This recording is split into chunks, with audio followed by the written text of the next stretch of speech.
Hey, hi everybody, how are we? We're live. We are live once again. I'm a bit central though, I'm a bit central here. Never mind. Right, I think I've said hello to most people. Andrew Alsfer, good evening. Looking forward to this evening's show, White Soft Smooth. Marky, I think I've said hello. Resonator, good evening to you. Dave Malik, good evening, David.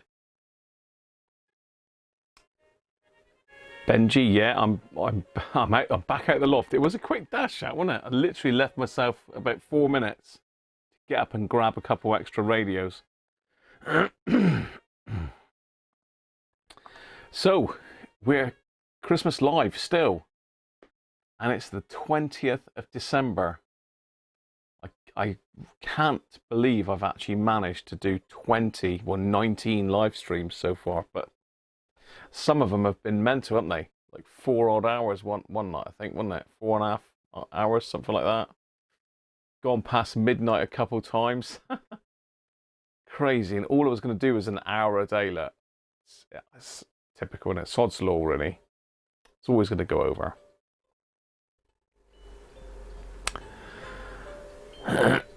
As in jazz club, smooth. Andrew. So firstly, our thoughts go out to Paul Cody's, who has been in for an op today, and he's being kept in. So, Paul, if you're watching, good stuff, mate. We'll catch up with you soon, and wish you a very speedy recovery. They may, well, you may be able to get on with Wi-Fi. You may be able to watch, possibly. But hopefully, all is okay, Paul. And as I say, we hope we get well soon, mate. So yeah, we made it to the 20th. So only 4 more days worth of live streaming. What do you think? So we're on now Friday. We've got Saturday, Sunday, Monday, and Tuesday. That's it then. Then we get to Christmas Day. So, hey, evening, Mike, Racing Demon. How are you? So I had to bring the Hacker Sovereigns out, didn't I? They got to appear, really. I've just literally randomly grabbed 2 from the loft and 2 from the other room. So 2 white ones, a black one and a blue one for you to have a look at. I don't even know if there's anything inside them. I might have robbed them for parts, so who knows. But worth a look. We've got to get, I mean, there's loads more sovereigns, isn't there? We've got a Sovereign 3, Sovereign 4, Sovereign 5, Cassette Sovereign, and not forgetting the Super Sovereign. So there's a lot of sovereigns out there. But hopefully we'll feature 1 or 2 more over the next few days. Evening, Gary. So yes, that's what we've got to deal with today. We've got the Advent calendar coming up later. I still can't drink. Don't finish my tablets till Sunday, but luckily that's in time for Christmas. And as you can probably hear, my chest is getting a lot better. So I've just got to keep taking the tablets, and I'll be fine in time for Christmas. Hi, Dave. Belated good evening. Literally, we've only just come on, Dave, so you're not missed us by more than 6 minutes, mate. Evening, Graham. Evening, Graham. That's a goat moment straight away, isn't it? Evening, Rob. Evening, Cyberflyer. How are you? Just a fleeting visit from you then, Dave. You're off out tonight, are you? It's that time of year, though, isn't it? Everybody's got Christmas parties and that. I've been out to a funeral today, which is quite sad, but you know, unfortunately, when you get to our age, they start occurring more frequently when your family members sadly pass away. But, there you go.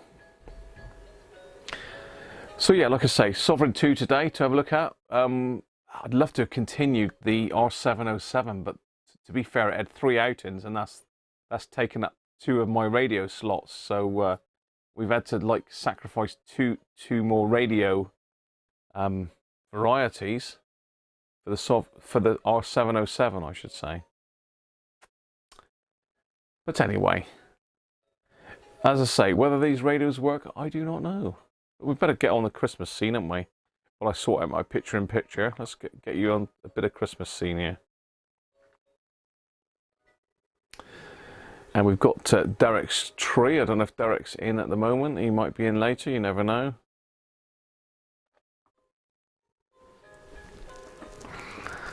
Yeah, we've got the rocking Christmas tree, which is really loud. To go with my loud jumper. There is no volume pot on this.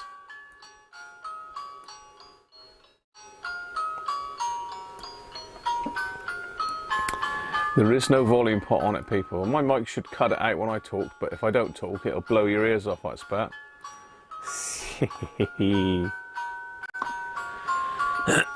So I'll stick up in the corner here, out of the way. So Resonator very kindly donated the kit for building this one to Mr. Simon Spires, who may be in later. But he's now got that kit, so he's going to build it for us, which is good of him.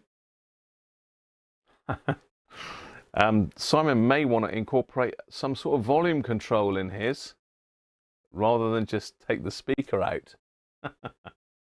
Anyway, I'm not lost. I'm still here. I'm still here. Right. Oh, I forgot Father Christmas's fireplace. Oh, don't let Mrs. Cruncher see. She'll be angry. Father Christmas got to have his fireplace on, hasn't he? And still got the lovely little snow scene going, but I turned the volume down for the Christmas tree.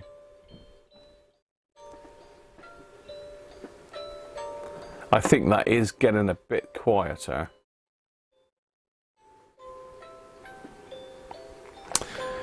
Anyway, hopefully you've all been enjoying the series. Certainly been well. What's the word? It's been well attended by you guys. Anyway, it's been great to have you in, and it wouldn't be the same if we didn't have all you people watching and making comments. So thanks for joining in with us. Right. Let's have a look at the Super Sovereign. Sovereign 2 even. So there's a lot of them on the bench here at the moment. See if I can. I might have to put Father Christmas in the Christmas radio on the floor. Can't have that. No one puts a Christmas radio on the floor.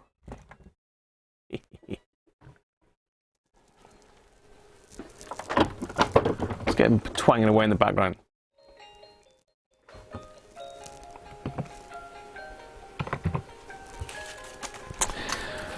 I'll leave the goat up because I'm sure we're going to need that one, aren't we? Almost certainly. Almost certainly going to need the goat. So a bit of lag on the chat today. I don't know. So, firstly, who hasn't got one of these? Because they are a very popular radio. Let's just zoom out a little bit.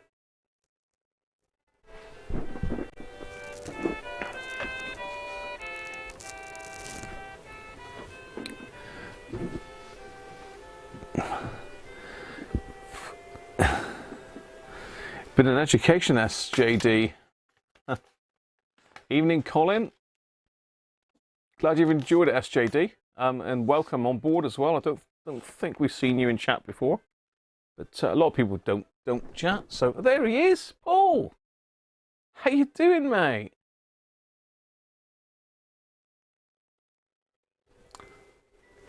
Paul has joined us. Have you joined us from the hospital, Paul? Are we live in the hospital? I hope you're doing okay though, mate. All joking aside. I know you can't talk, but at least you can type. It's a bit dusty, that one. Let's just dust that off.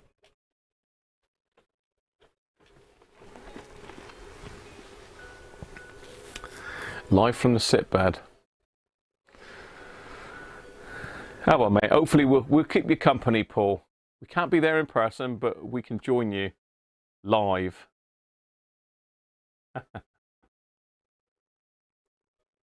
Evening, Rob. I don't know if I think I did say evening to Rob earlier.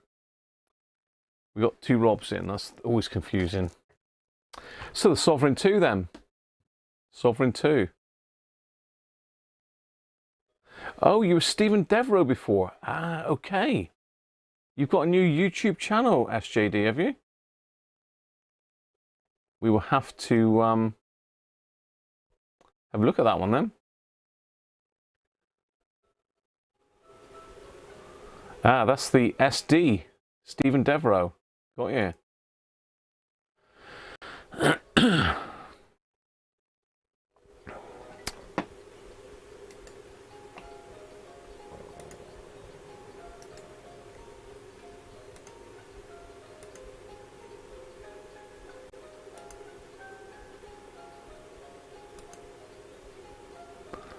Oh, I knew it was going to do that. Ah, dear.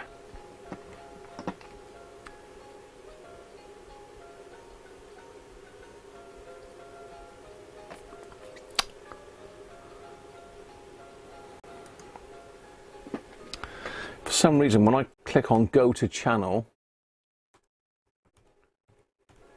it just chucks me back to YouTube Studio. Whether that's because I'm streaming or not, I don't know.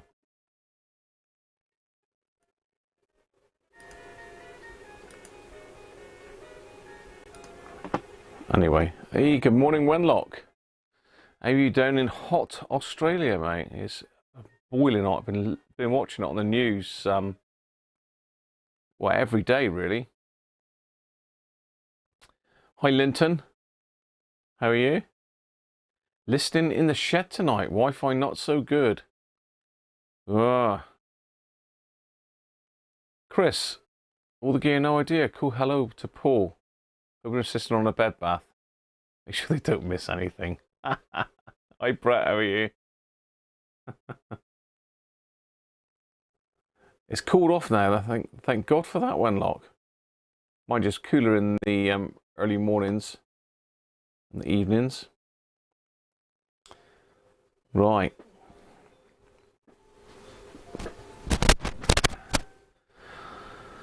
So, this is not the best example of this radio, to be fair. In fact, it's a pretty rough example, though it doesn't look too bad. This particular one hasn't got an air, well, it's got a part of an aerial, but not all of an aerial. It's lost its top section. So we might be able to swap that one out in a minute and put something a bit better in here. Lost its end caps. Very common on these radios. Sadly, these end caps do work loose and just drop off. This would have had chrome on it, but long gone, sadly.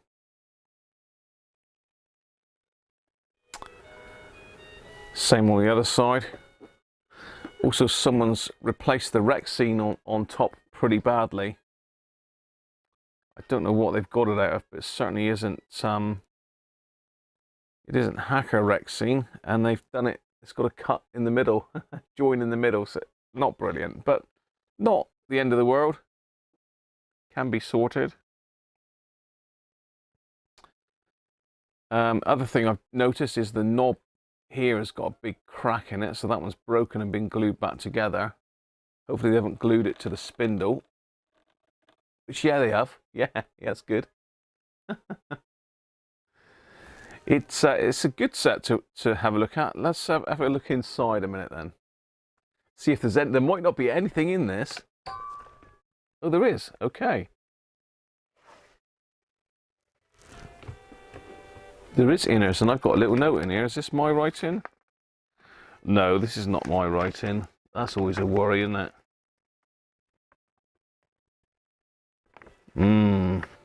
Okay, this set's been got at a little bit. When did this? This might have been one from Sean, actually. Man Cave Workshop and mid motorcycles, is it? I can't remember what his new name is. Volve. Are they Volve sets? You've seen these, Andrew. You've been deep into the guts of one of these, mate. So there's there's lots of info on there. I think this might have been sent in by Sean to me for just for spares. He's got spare junk set in brackets dog, speaker dead, volume pot dead, plus unsoldered, battery snaps gone, speaker terminals gone, aerial tip missing, tuning button cracked, missing handle end, Anpen radio boards working though, sent for part, donation free. I think that one's from Sean, so thank you, Sean, if that was you. Yes. Yeah, this is actually, I don't know if you know, there's actually three of these radios, 3 versions of it, shall we say. There's 3 versions of this radio. And this one is an RP25. Let's just zoom that in a little bit more.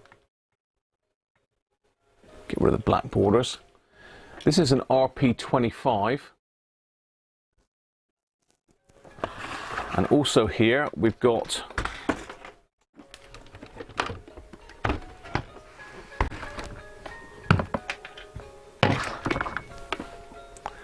an RP25A. And then the last in the line, can you guess? RP25B. So 3 different versions and 3 different colors to look at. I don't think there was a red Sovereign 2. This blue one's a bit of a dog as well. So yeah, I don't think there was a red one. There's certainly black, blue and white. And there is a leaflet on them somewhere that I have, but not on this. Yes, Brett, I've actually got 3 white Sovereign 2s. I've got an RP25A and 2 25Bs. So you got B as well, Mike. The B is the later one. So like any manufacturer, Hacker, as the production went on, they made modifications to them. And basically the B has got all the modifications. I think just the 25, I don't know whether that had AF117s in it. We'll have a look in a minute. So yeah, there we are. That's all 3 anyway. 3 colors and 3 versions. I was glad to be able to find all 3 versions actually. So let's get back to this one then.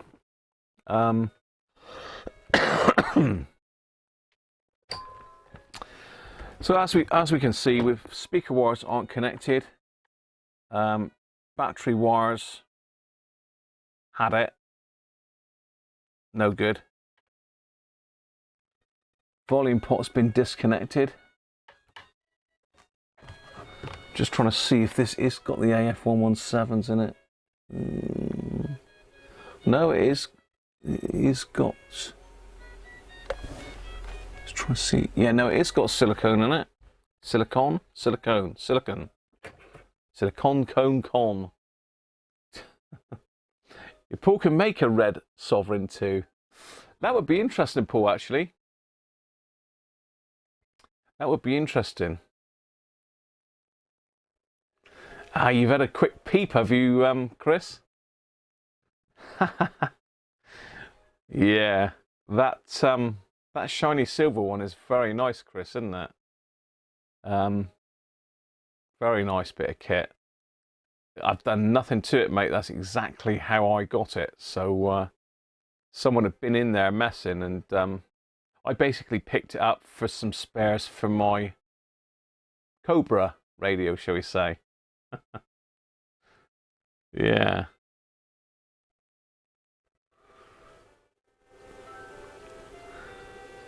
H100.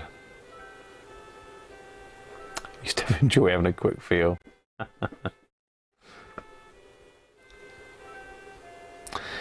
I don't think there is, Mike, because I can just peep up and over the top, and it's got silicone in it. Whether the blue one has, that's another thing. But shall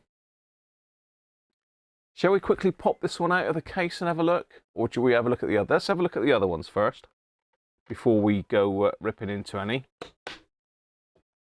So that's obviously got its issues. It's come in as a spare set. It's got a really nice grill, actually. A very, very nice grill. And I have got a white Sovereign that's got no grill at the moment because I swapped it out for another radio. So this grill will probably go on the white Sovereign, I don't know. So anyway, that's the black one. Let's just put that one down there out of the way for a second. Turn Father Christmas's fireplace off before it runs out of coal. So, let's have a quick look at the serial numbers as well. So this first one's 21672. Let me just write that down a minute, if I can find my pen. So the black one, 21672. 21672, okay.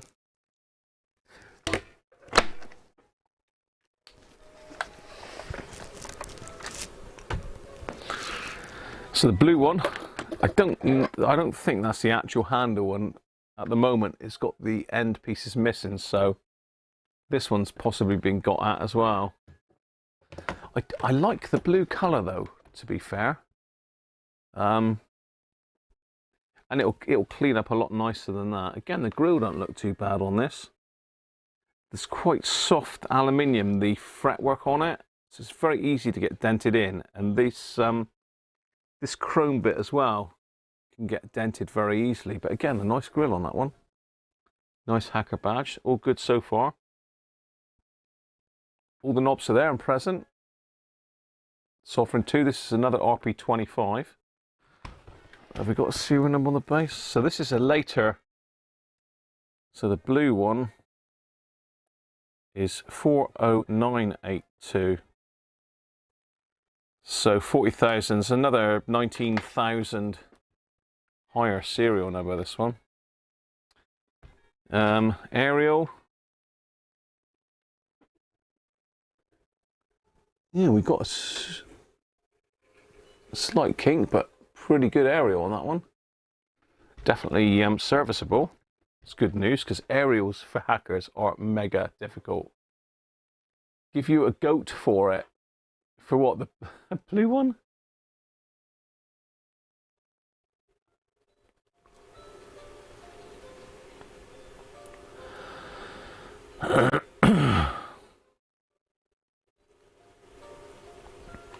Well, there you go. Bit of information from Andrew Alsfer there, look.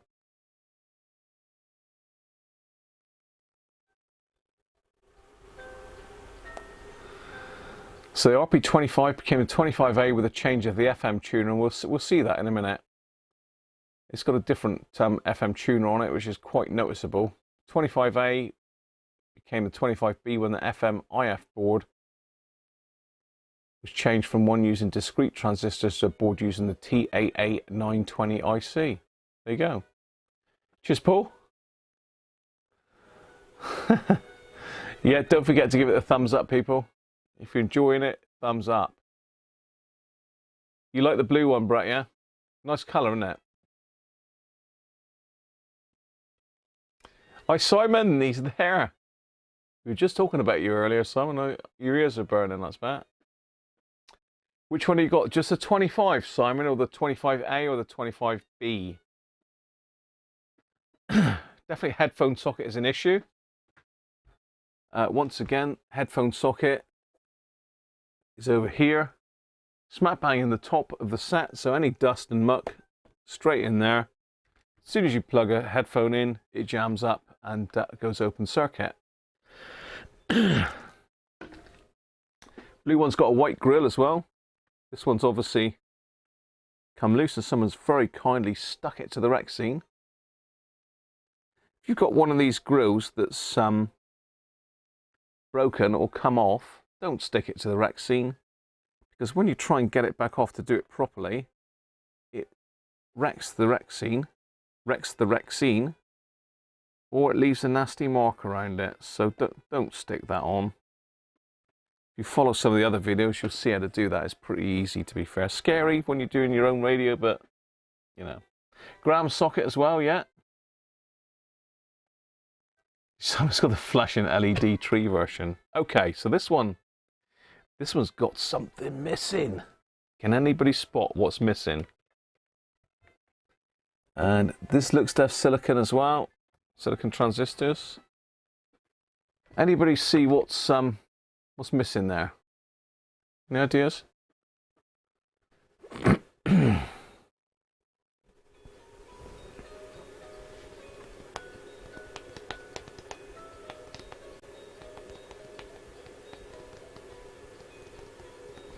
You're welcome, Paul. It does work well. No valves in this one. Yeah. Amp or no amp? It's definitely no amp, isn't it? PA, batteries, the handle. Now I've got the handle. Handle's there. The valve board. Yeah, it's missing its amp board. Now I use a lot of these sets to get other people's sets working. So if one comes in without an amp board, I'll pop one out of one of my sets and put it in theirs and get theirs on and working. And then next time when I get another set in, I'll pop it in another set, and so on and so on. So I'm always up for buying sets that are in a bit of a state. You know, if they've got things like aerials, knobs, ferrites. That one looks okay, ferrites. Transformers, especially the little iron dust cores that go in these things. So if anybody's got any old beaten up ones that are like beyond repair, then I'll quite happily have them off a few for spares. So this one's got a bit of loosey battery terminals again. So yeah, we've got no amp board basically, but I do have an amp board in the other room. So also looks like we've got the addition of a nice Paul will recognise this. Bulgin socket. Wow.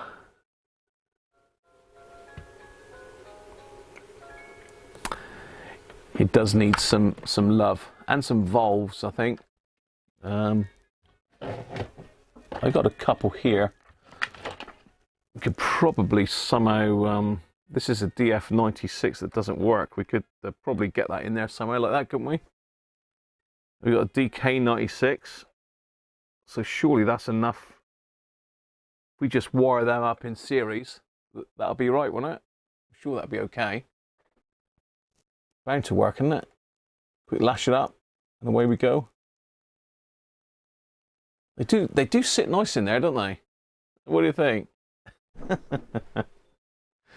Yeah, you do need a Bulgin lead. I've got them here, Paul, but they're fixed to my hi-fi, so you can't have them. Yeah, so what do you think? Nice conversion to do? Are we fixing Bluey live? We don't know yet, Paul. I have got a working amp for it. So, yeah, Bluey's looking poorly. Bluey is looking poorly. It's also got, I don't know if you can see up in the corner here. You can't really, but you can just see it in the corner there, look. I've put my pen in. We got one of them Alka modes in there as well. And I'd be surprised if that one's not broken off the board. It looks okay, but unlikely to work. I got another valve. I've got another valve down here, look. Another valve down here, I've just said. It's obviously not, it's obviously a capacitor. So I think we need a bit of goat action for that, don't we?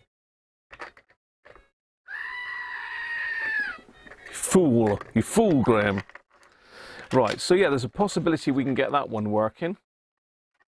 So we've definitely got two duffers at the moment that don't work.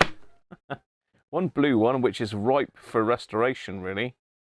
I have got hand lens. It's a shame we've got this power thing cut in the end. So they've obviously hacked the wires off wherever they were going. They could have reverse polarity'd it. They could have chucked too much voltage up it. You just don't know. That might be why it's got no amp board. Or it might be this one that I've pinched. So there's the bluey.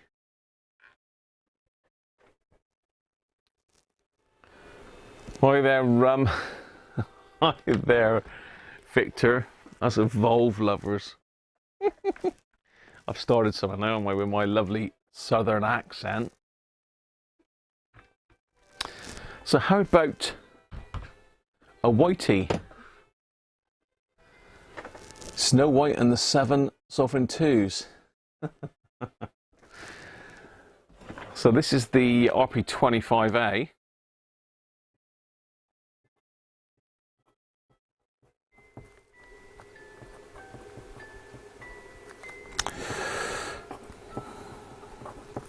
Can we see what serial number this one is? 56552. So 16,000 more than the blue one.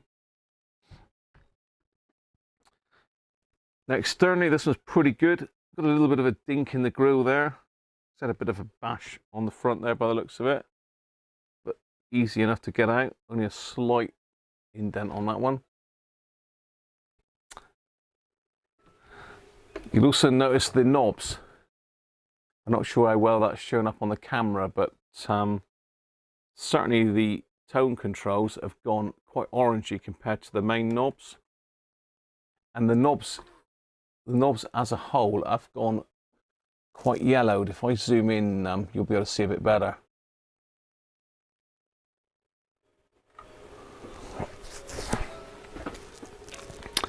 Now I do have here somewhere, if I can find one quickly,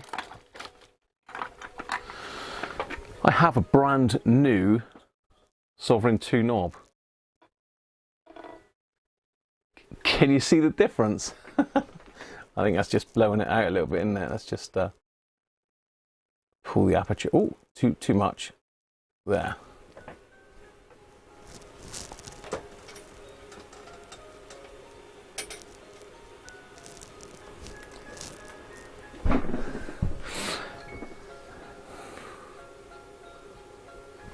Blue one is 40,982, Andrew. 40,982, 40,982. Yeah,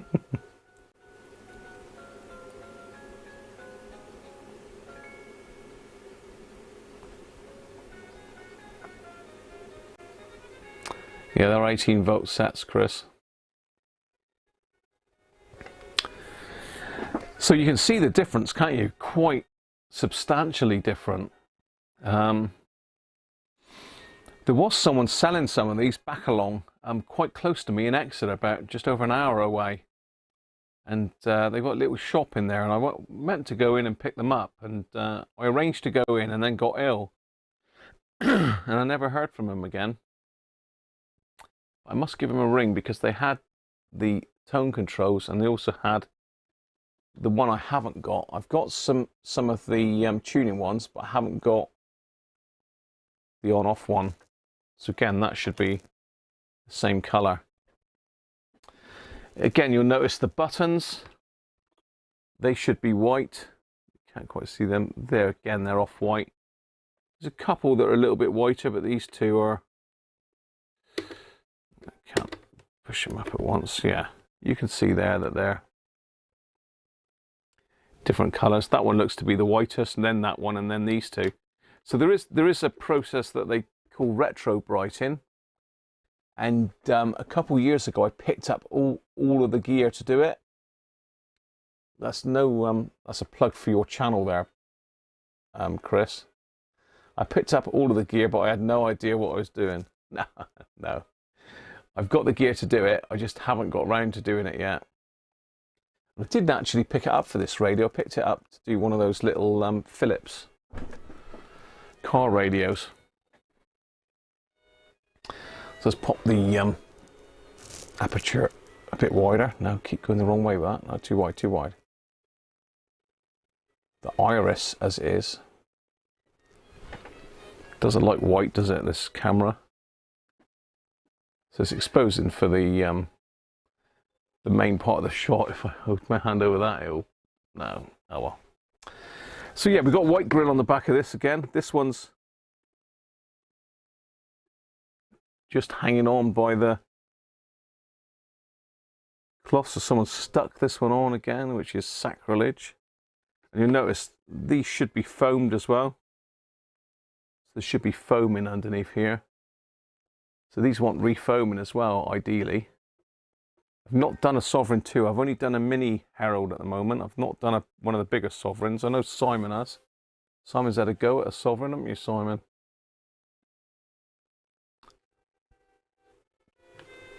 Cheers, Paul. You take it easy, mate. I'll keep on talking if you can hear me. I shall keep on talking.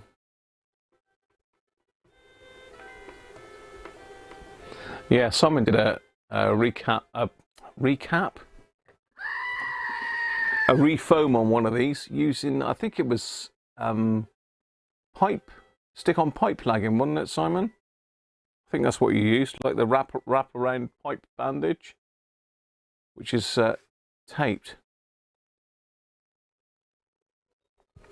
A shame you cannot listen to YouTube without the video. Uses more battery running the screen. Yeah. I'm sure they'll let him plug in.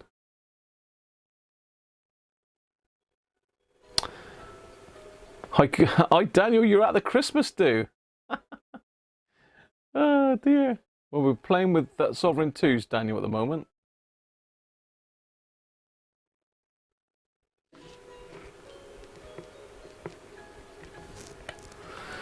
So let's have a look in the back of this one, see what's occurring in this one. Oh.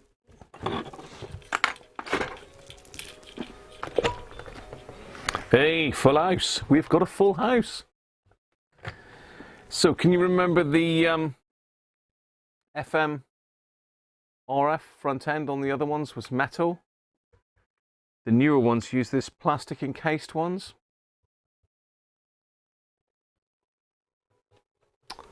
It's gone a bit dark now, isn't it, that, for some reason? I don't know if it's my light, maybe. That's better. Yeah, so the older ones have got the metal encased FM tuner. If I just get one of the other ones back up again and show you the difference. So this is the 25A, don't forget. This is the 25. So you see the aluminium tuning can there, compared to the plastic covered one in that one. Let's go in a little bit closer.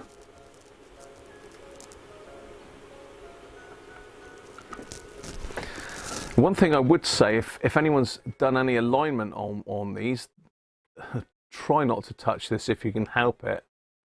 But if you are aligning one of these sets, and you take this little plastic cover off, align it, and then put it back on, it goes out of line. So this has got some sort of coating or something on it that's RF shielding or something. Because as soon as you put that back on, it alters all your alignment. So beware, beware, beware. As I say, in this one we've actually got the amp now, which you can just see down here. It's original, it's not been touched, this one. I know one of these radios I actually fixed, didn't I, on one of my live streams.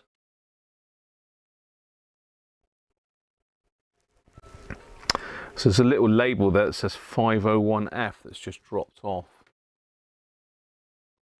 Must be capacitive coupling. Yeah, I don't know what it is, Simon, but you try it. If you align, say, the dial scale on FM, you align the oscillator, the coil, and the well, there's the coil and the capacitor in there, isn't there, to trim it. If you align those without this top bit on, wrap it all back up, put it back in its case, put this on, and you'll find the alignment's back out again. So this plastic has an effect on the alignment. You don't have internet TV? I mean, you've got a smart TV, Chris?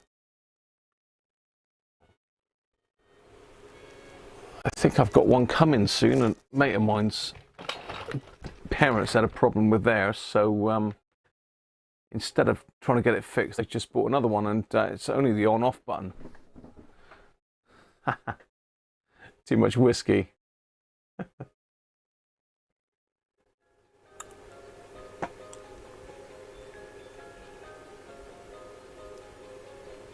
So you switched to BT Internet, got a free TV, now you watch full screen on 43-inch smart TV. Well, there you go. Get off of you.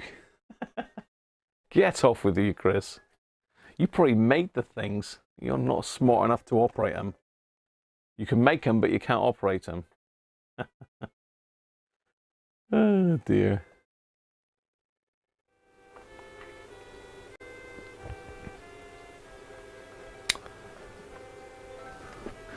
So that one looks like it's a goer, doesn't it?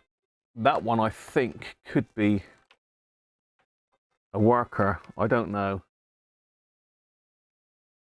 I can't remember what we did to the one to get it working. I think it was headphone socket or gram socket, wasn't it? So there we go. That's a white RP25A. Let's get the other one over. Now this might be the one that's been worked on. Oh, what I didn't say on that one, there was one other bit of a letdown on this one, and that was the Rexine in the handle. Isn't Rexine. It doesn't look too bad, to be honest. Whoever's done it has done quite a nice job, but that's white insulation tape. You can't see it on this, but you can if I stick it on the overhead camera, you'll probably see it. Can get to focus on it.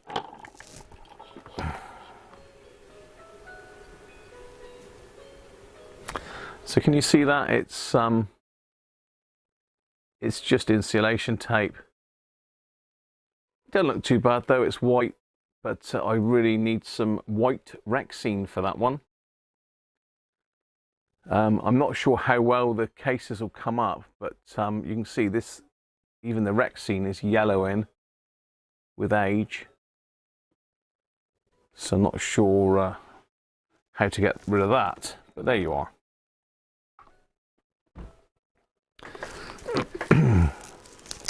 So last but not least is the RP25B in white. Double white. Incidentally, the blue one and the black one sorry, no, the black one's got broken aerial. I think I did say that actually, didn't I? So this one I've had apart. I think this is the one that we fixed on one of the Sunday lives, because the handle bits are all in there. Look. So yeah, this is one of the ones that we fixed, I think. Although it's all unplugged, so it doesn't bode well, does it? So we might have to test this one as well. But you'll notice the later ones, the very last ones, also had a socket for the VP408 center pin negative hacker power supply. So that's not an add-on, that's actually factory fitted, that. So I think it's only the 25Bs that got that. I have seen earlier versions with it on, which may have been modified by dealers, I don't know. But yeah, the board's not in this. The board's in it, sorry, the amp board is in it. but not connected up. So that might be a sign that it may not be working, or it's working, I've got it working and not put it back together. That's more than likely. So you can see down in here, as Andrew said, this later one has got an IC in the FM IF board. So let's go in a bit closer.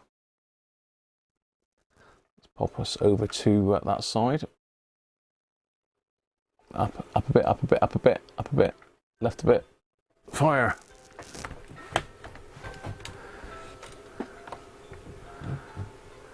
Okay.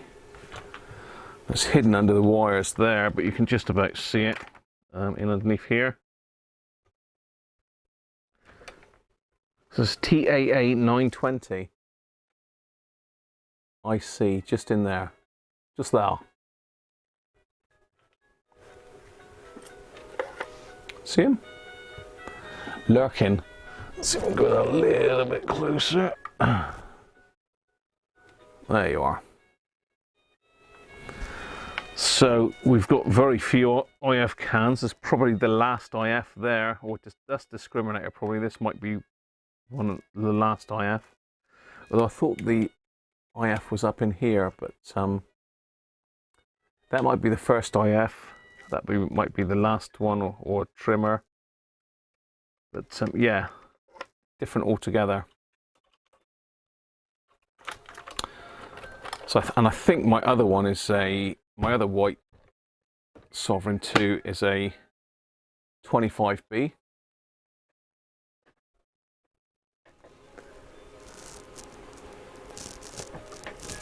So let's have a look at the serial number on that one.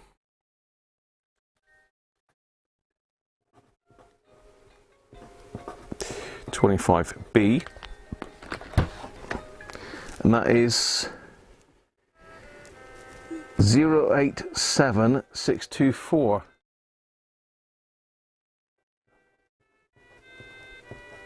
So 87,624. So quite a late one then, really.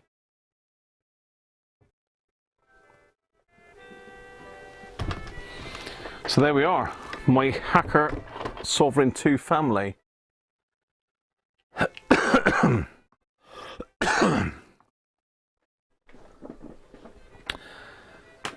So let me just catch up with the chat.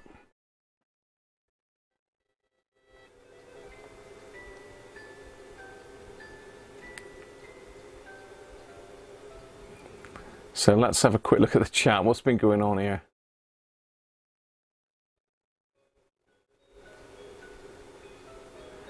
TVs are like old radios, always with the recapping. Yeah, so I've heard.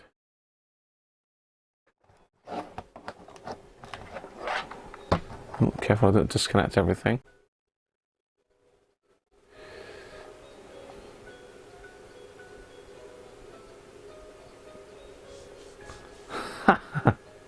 Every time he turns it on, he wants to talk to my phone.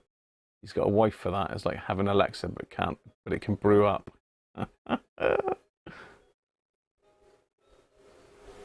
Evening, Paul. How are you? Paul Collins. I should try a transistor radio. You ought to, Chris. I'll have to send you a beaten up one to have a play with.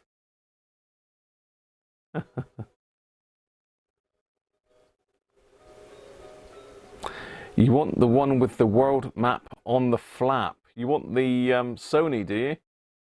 I think there's 3 of you after that one, Chris. Or do you want was that the Sony or the Binatone World Star? Not sure on that. So Chris is gonna hire Benji, his wife. What's the rates like, Chris? I mean, is this an offer for everybody? Or is it just purely for Benji? Can anybody put bids in on this?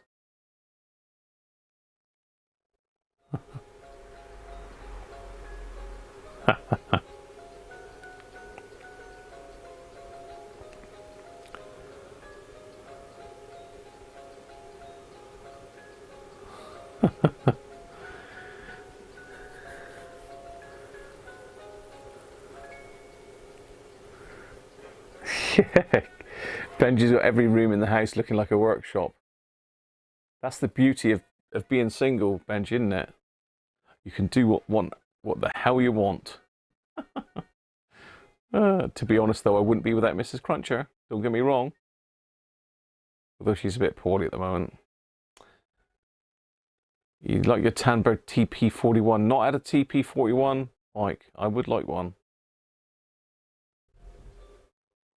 Evening, Harvey. How are you?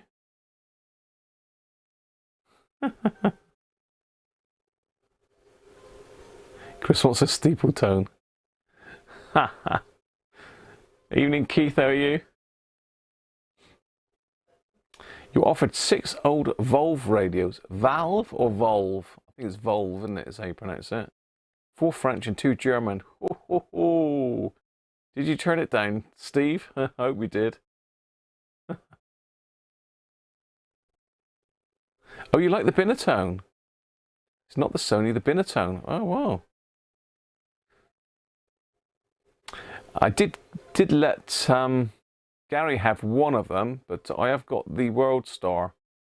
So I'm not using it, Chris, to be fair. If you want it, you know, have a punt, it could be yours. George, we're not started yet, mate. No, we're just faffing at the moment.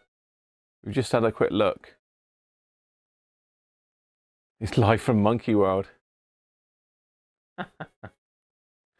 Nice dodge.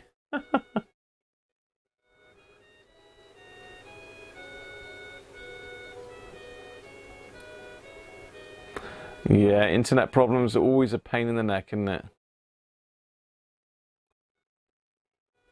You still got Pi 19D in the back seat of the car. No room left in your Mason or mansion, Chris.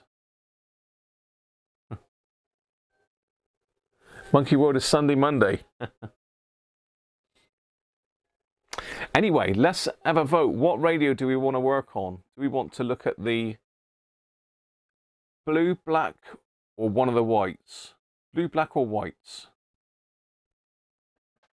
You decide. Let's get them up.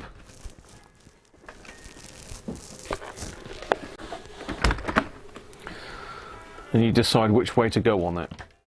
Because I'm just going to go and get myself a drink of water or something very non-alcoholic, sadly.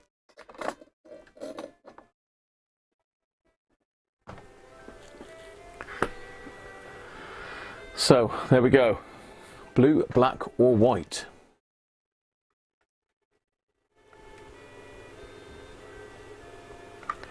What will it be? Where she goes, nobody knows. Bear with me, I'm just going to grab a drink and I'll be right back while you decide. Let's have votes.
Right, on my way back.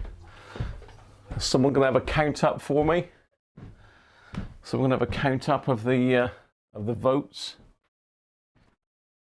See which is the winner. I've got a feeling I know which one.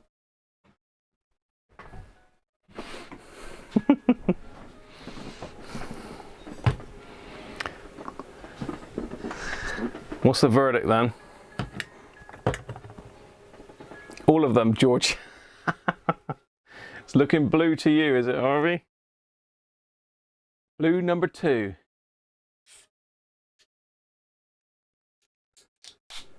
Hacker Sovereign B, Mike is saying. Sovereign B.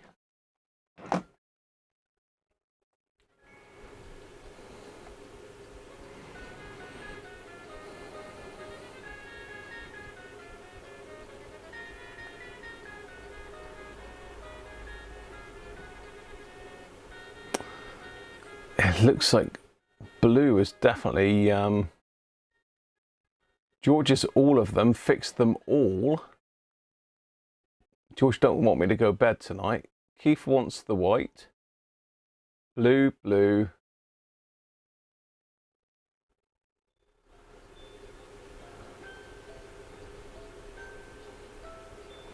I think blue's got it, hasn't it? The blue one has a dirty knob. It does actually, it's gross. It's a gross knob. Right, let's get me beer poured and then we'll get the blue one on the bench. Well, we'll get the others off the bench. Blue, Pew, Barney McGrew. Oh dear. Keith's happy with any of them. It is a blue Christmas. You're right, Jeff. Evening, Jeff, as well. I don't think I said hello earlier. Apologies. And anyone else that's joined us, even if you're not chatting, welcome. Just pouring some alcohol-free beer. Bavaria, my last can. Gonna have to go alcohol-free beer shopping. Look, how bad is that? Right, let's get the blackie out the way. We'll push the whitey back.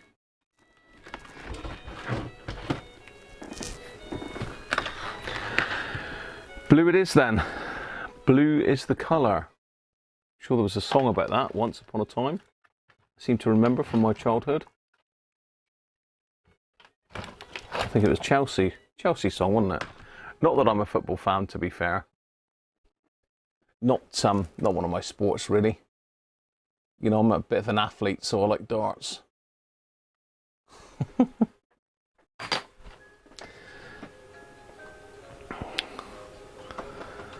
Blue it is, Sam.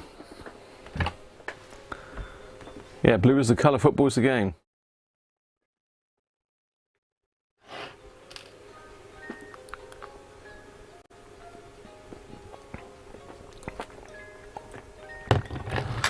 Okay, so I think this is probably one of the most poorly ones out of the bunch, isn't it? Well, actually, no, I don't think it's the most poorly. It's just been a little bit got at. It needs a bit of love, doesn't it? This is the one with the Bulgin socket. I don't think there's a lot we could do about that unless we were able to get this whole lot of Rexine off, perhaps, and reverse it. Possibly. We'd have to probably cut it underneath the turntable, remove that strip of Rexine, flip it around. Then that might not work because it's been folded in underneath the hinge panel. I don't know. We're just going to have to leave it, aren't we, basically? Going to have to leave it. I don't see anything else apart from recovering it. But then I wouldn't want to recover it in anything but what it's covered in already, to be fair. Right, so this one's got the aerial that's good. Dirty knobs, as Chris says. Handle's gone. A battery lash up.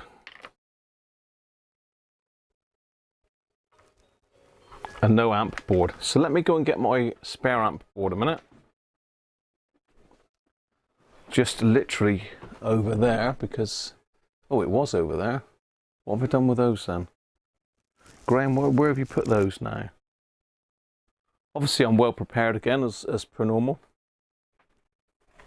Got radios everywhere. Ah, there it is. There it is. Here he is. No, it's not. Oh, it's not. Is it? Oh.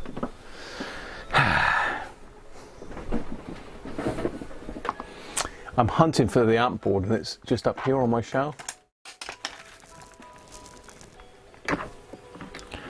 Spare amp board. So we've got an amp board. Excuse me. So this one's been refurbed by me. It's bang on. It's got it's had the quiescent current and midpoint voltage set on it. It is A205, so it's the correct amp for this speaker.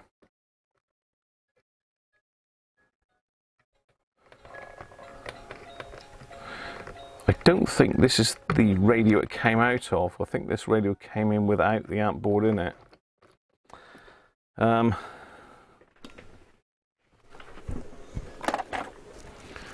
should we do here? Yeah, someone's made a lash of that, haven't they? There's too much faffing about to get that sorted. Isn't it, George? Too much faffing. Let's alter some cameras around a bit then.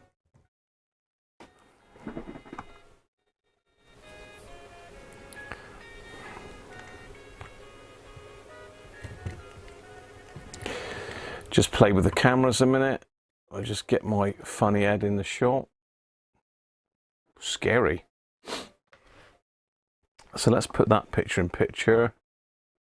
There. So you can see my lovely rockin' Rudolph. Rudolph Rocks. Rudolph Rocks jumper.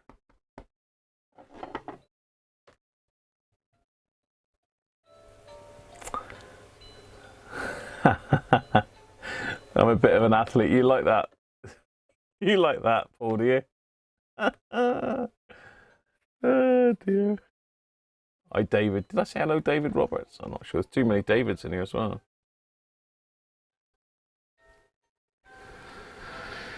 Yeah, it's definitely from the boneyard.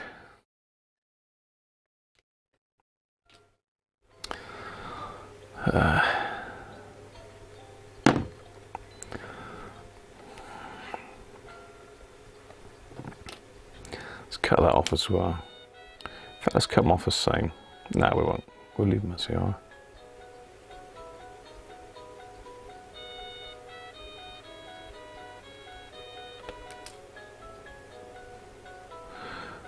The old Christmas radio's going in the background, and if that's annoying, say, and I'll turn it off. It's interfering with the audio. I will turn it off. So that's the sort of guy I am, as well as an athlete. Ha. Right, where am I going to put that where I'm not going to knock it over? Probably nowhere. It's the trouble, these diddly little glasses, they're a bit finicky, a bit tiny. About to like go like that and bash that right off the side, aren't I? I nearly did it then.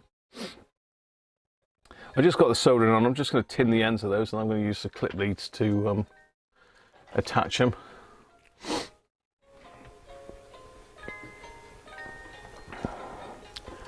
It's annoying anyway. Off. Louder, did you say? Did you say louder?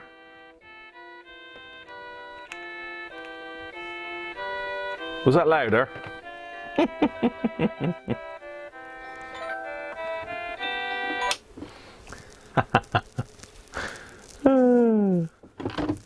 I've got to have some fun, people. Come on.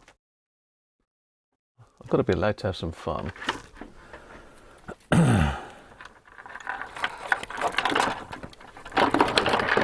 Right.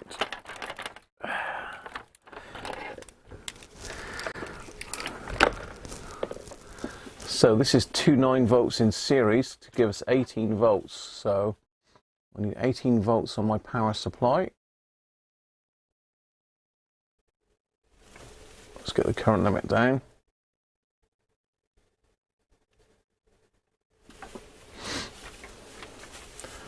The decorations are interfering with me with me power supply. Stop it. Behave. Right. Where's me water? I need to lubricate my sponge.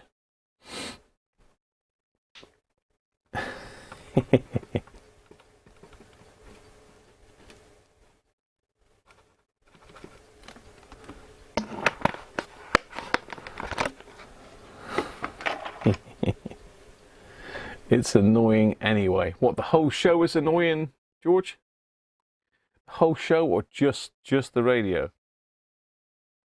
You want one, really. George does want one. We need to find George a Christmas radio for next year. Well, there's still time for this year, George. Still Christmas radio time for this year. Well, I'm glad we found a couple dodgy ones anyway, because I had a horrible feeling that we'd just find good radios and we wouldn't have anything to look at. Apart from this is a white one, this is a blue one, this is a black one. Thank you very much, goodbye. But no, it looks like we've got more of something a bit more complex than that.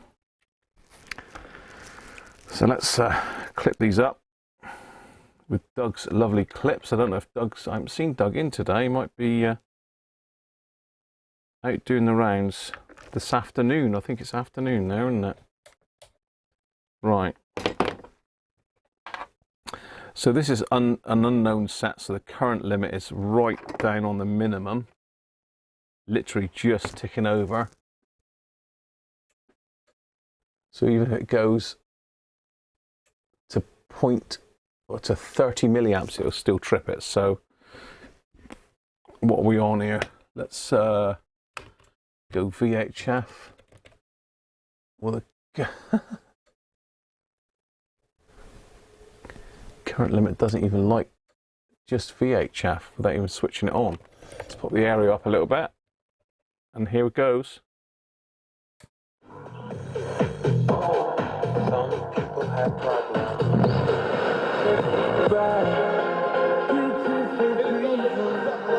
Whoa!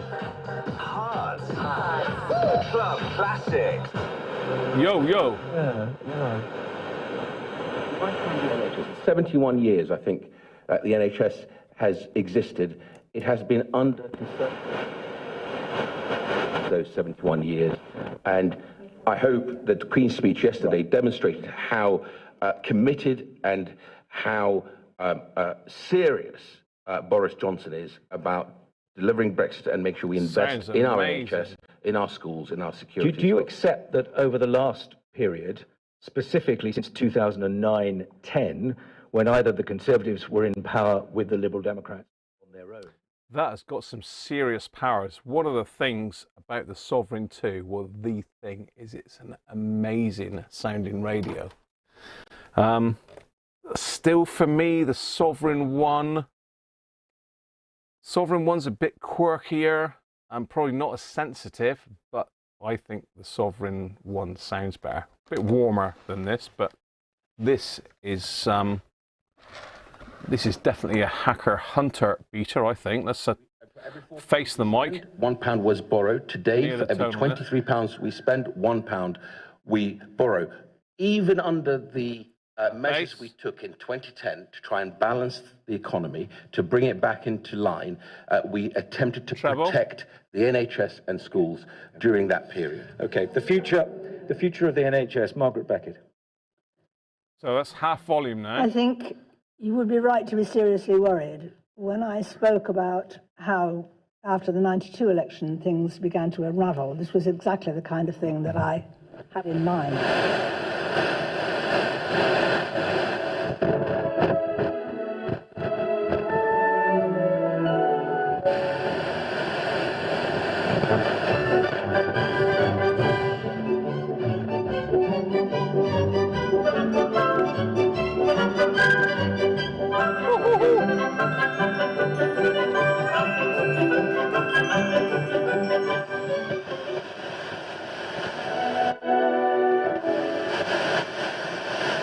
Yep. 21 feasibility study done for them. Thank you, Nadine. With 100 million going into I've heard the fact check as well as the propaganda. Christmas.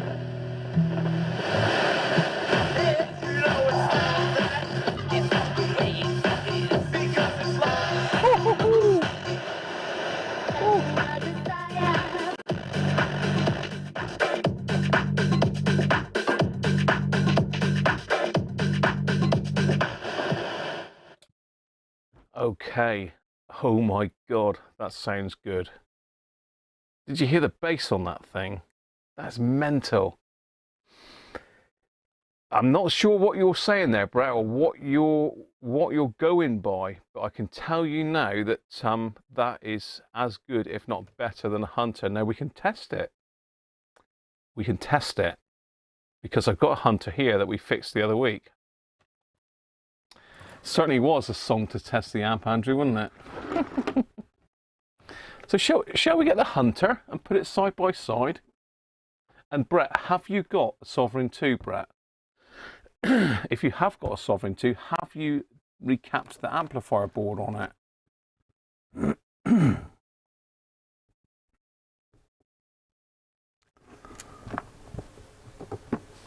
Brett, come on, spill the beans. Brett, have you got a Sovereign 2? Tell us. Tell us now. We need to know.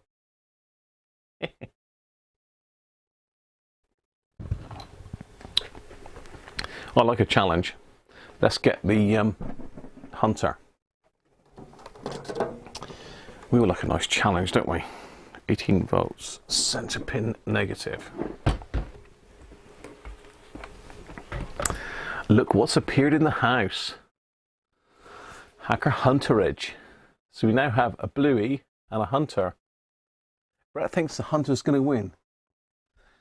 You've got two Sovereign 2s, but you haven't recapped them yet. Whoa, Brett. So we're talking unrecapped original. The aerial one even up fully on the Sovereign 2, look. Right. Let's hook the other one up as well then. Let's go 18 volts. So they're both 18 volts. They use a very similar amplifier. Very, very similar amplifier. So there's not really any difference there. Speakers. Speakers are pretty much the same size. I don't think there's a lot of difference in the speakers. Let's have a quick look.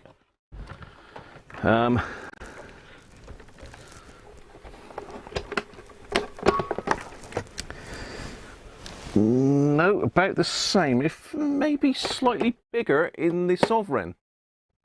Maybe slightly bigger in the Sovereign. I'm going to have to move that drink out of the way because I'm going to have that over in a minute. Maybe slightly bigger in the Sovereign. That could give you a clue. It's not tweed, Paul is saying. Right, so let me make sure I'm the white way wound. I keep doing that, don't I? White way wound. Who is Mr. White Way? Who Mr. Wong Way? So center pin is negative. So this is towards center pin positive. So I need to just reverse those. Hopefully we don't blow the amplifier up. Yeah, we can reach.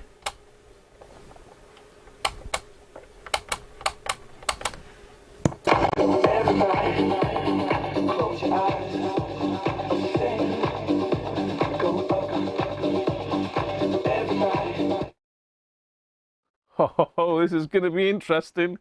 Here we go then. Here we go. Hunter RP37A. Sorry, 38A. 37A.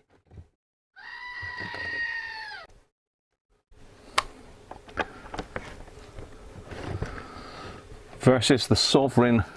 Now I need to get the backup on both of them as well because that's not fair else.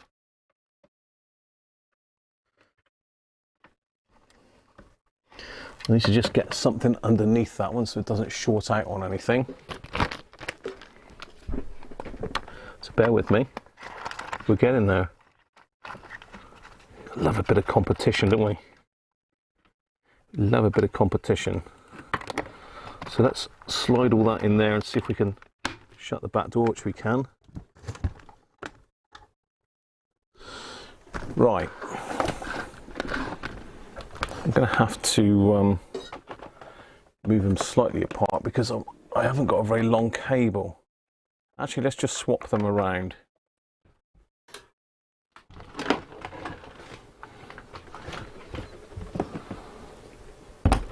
Did I just bash my camera then? I did, but you can't see me anyway at the moment. Ooh.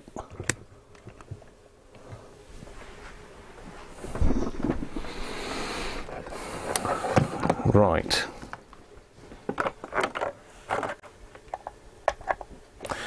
Can we have some voting then? Who do we think is going to win and what do we need to do? Back again, got called in for dinner.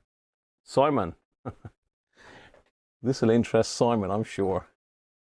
We're going to do a shootout, Simon. Hunter versus the Sovereign 2. We need some voting on who we think is going to win this and how are we going to be able to determine it. I think what we ought to do is get the Yeti out. Get the Yeti out and how are we going to do this? Let's have a look. Cartoid, directional.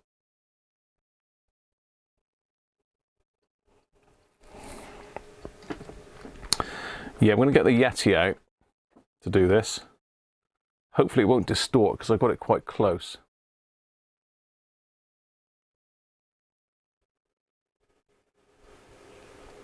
We might be able to go home by 9. Oh, well done, Paul. Trouble is, Paul, you might miss the live stream, so you might want to drag it out a bit to catch all the live stream. Right, so what should we find? Should we find some? The head honcho of his own label, Dynamic. The sets and the resonances. Microphone. And the writer being produced just there was Enid Blyton. She will be the subject of Great Lives at 4:30 on Christmas Eve. She's the choice of Janice Turner. This is BBC Radio 4. Now it's time for A Point of View. Here's John Gray. So what's that on 93? One of Samuel Beckett's short prose works is called For to End Yet Again.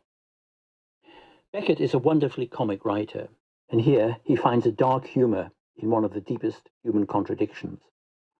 Human beings dread the prospect that the world they know is coming to an end, while at the same time they long for a world. Right, both on the same channel. Let's pop the other microphone on. Just mute my lapel mic. And okay, can everybody hear that okay? Are we good to go? George is thinking the Hunter. Andrew thinks RP25A.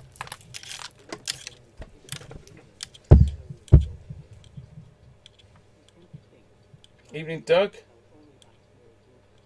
I'm not sure if you can hear me very well now because the microphone is facing this way. So let's push these back a little bit.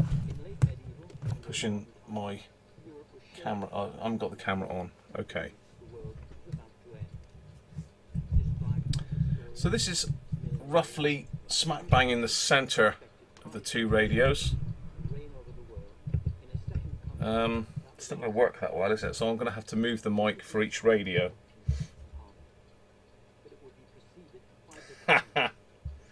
You're going for the blue. So if a Sovereign 2 wins, it's yours, David, is it? Hunter, because you got one. Keith reckons a Sovereign 2. Sovereign 2 Mike. Sovereign 2 Dave. Sovereign 2 Dave Roberts. George has Hunter, same amp. Yeah, pretty much the same, to be fair. But Sovereign 2's got a bigger speaker, I think, George. It lived on, but in cults expecting the arrival of flying saucers and alien beings. Its largest presence, though, so this is the Sovereign 2 first.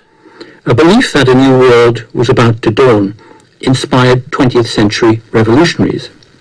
Whether secular or religious, the millenarian mind believes the human world can be completely and suddenly transformed. A new dispensation, different from anything that has ever existed before, can be installed. In medieval times, this was achieved by God or God's representatives on earth. In the modern era, the author of the New World was believed to be humanity, or its self-appointed revolutionary vanguard. When modern revolutionaries cast off traditional faiths, they did not cease to be religious. Following the French Revolution in 1789, a new calendar was enforced to signal onto the Hunter. History was over. The names of streets were changed, churches were seized and turned into temples of a new religion of reason. In 1793, a ceremony inaugurating the new age was celebrated in Notre Dame Cathedral. Later, in Russia, after the October Revolution in 1917, Lenin's Bolsheviks followed the French precedent, introducing a new calendar and changing the names of Sovereign II. A similar pattern was evident after Mao came to power in China in 1949. These regimes believed history had ended and a new world had begun. Of course, history did not end. It continued its normal course, if more bloodily than before. Back to the Hunter, and I'm going half volume on both, and I've got the bass and the treble at 12 o'clock on both. Broken and ruined. The expected paradise did not arrive. Just over 30 years ago, communism collapsed along with the Berlin Wall. But even then, the belief that we live in an end time persisted. A different version of millenarian faith seized hold of liberal intellectuals. Someone's saying reduce the mic gain. Okay, so mic gain down. Let's try that again then. History had ended with the triumph of democracy, and many believed him. But history carried on with its usual pranks. Russia became an authoritarian regime founded on a mix of nationalism and Orthodox Christianity. In China, communism mutated not into democracy. So I've reduced the mic gain now, so it might be quite quiet, but the radios are still loud, trust me. Past returned. So, Hacker Hunter. After all these reversals, you might think that the belief that we live in an end time would be finally discarded. But it seems to be too deeply lodged in the human mind to be given up. Whether it takes the form of a global catastrophe or a golden age, an end time means... So that, the Hunter is slightly distorting. It's not the microphone, it's the Hunter. And there is a little bit of buzz coming off of it as well. So large numbers of people are possessed by this story. Followers of Extinction Rebellion believe only a complete and sudden change in our way of life can prevent the end of the world as we've known it. There can be no doubt that we're facing a period of major environmental disruption. Man-made climate change is an undeniable fact. Mass extinctions are underway across the globe, and pollution of the seas by plastic is at frightening levels. But another disastrous revolutionary upheaval is not the way forward. Human beings will adapt. Back to the Hunter. The planet with new technologies that are less disruptive than the ones we've used until now. Whatever humans do, the world is not going to end. Humankind cannot destroy the planet any more than it can save it. Extinction Rebellion. Okay. Let's find some classical music, shall we? Persistent. The reason may so be... if we go around 100...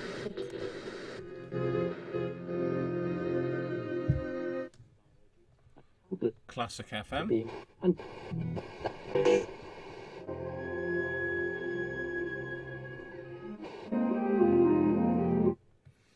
Right, let's try it with some classical music. So firstly, the Sovereign II.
Okay, so Jeff is saying put more bass on the Hunter, but the whole idea, Jeff, is to try and keep the bass and treble the same for both sets, we can play with the settings to try and get it a bit better. But the idea at the moment is just to try them on equal level playing fields.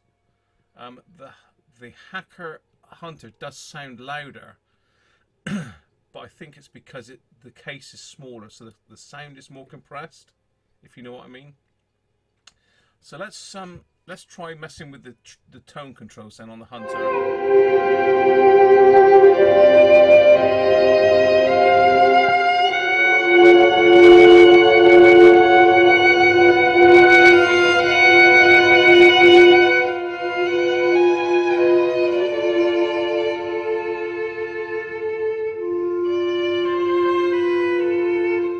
So that's bass and treble on max for the Hunter.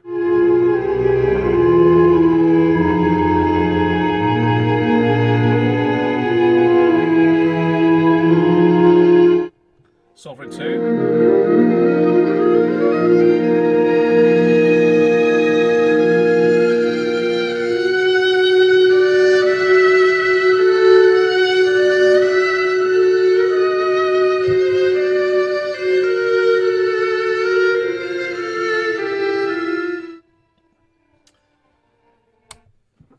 Okay, so far we've tried speech. Where's my camera? So far we've tried speech, and we've tried classical. We need some pop music now, so we've got to be careful with this because obviously the copyright thing. See if we can find a bit of pop music.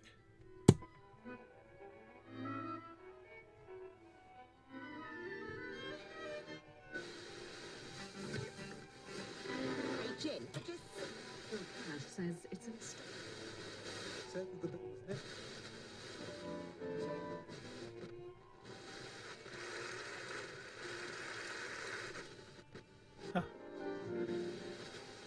Contributions to the EU budget. Ourselves and here. This is half. 9 o'clock. Here's the latest.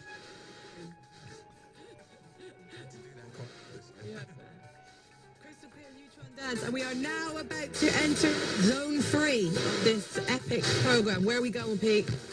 We are going with an act who have had a complete renaissance in 2019, live act of the year. On my show, they made one of the albums of the year. So around about 98, we've got, I think, Radio 1. Radio 1's Decade of Dance.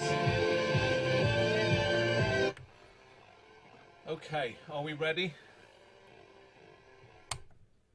Sovereign 2 then, Radio 1.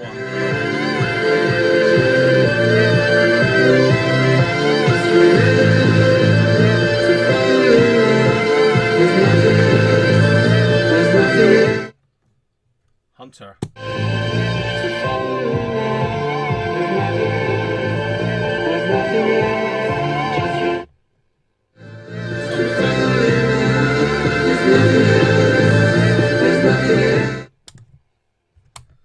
Wow, I can certainly tell you which one sounds better, but what do you think? Really, Brett? Really? Right. We can't do a poll here, can we? I don't think we can do a poll, can we? No, we can't. Hey, there's Sean. How you doing, Sean?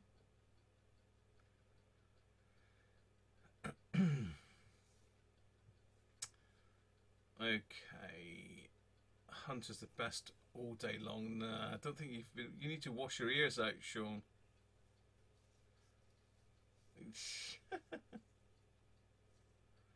You just change a cap value in the Hunter main PCB to round it. So you think there is a difference, isn't there? Sovereign 2, Sovereign 2, Sovereign 2. Sovereign 2, Oh Bluey, one for the Hunter. The 2 for the Hunter because you thought it sounded better on Classic FM. So 2 for the Hunter, about 7 for the Sovereign so far. Andrew's saying Sovereign, yeah. Jeff Smith is saying the Sovereign, the Hunter has more. What's it? Yeah, I think you are. Paul Send Blue. So the Sovereign 2 has got it, to be fair. Sovereign 2 is, and I mean me here sat in front of it.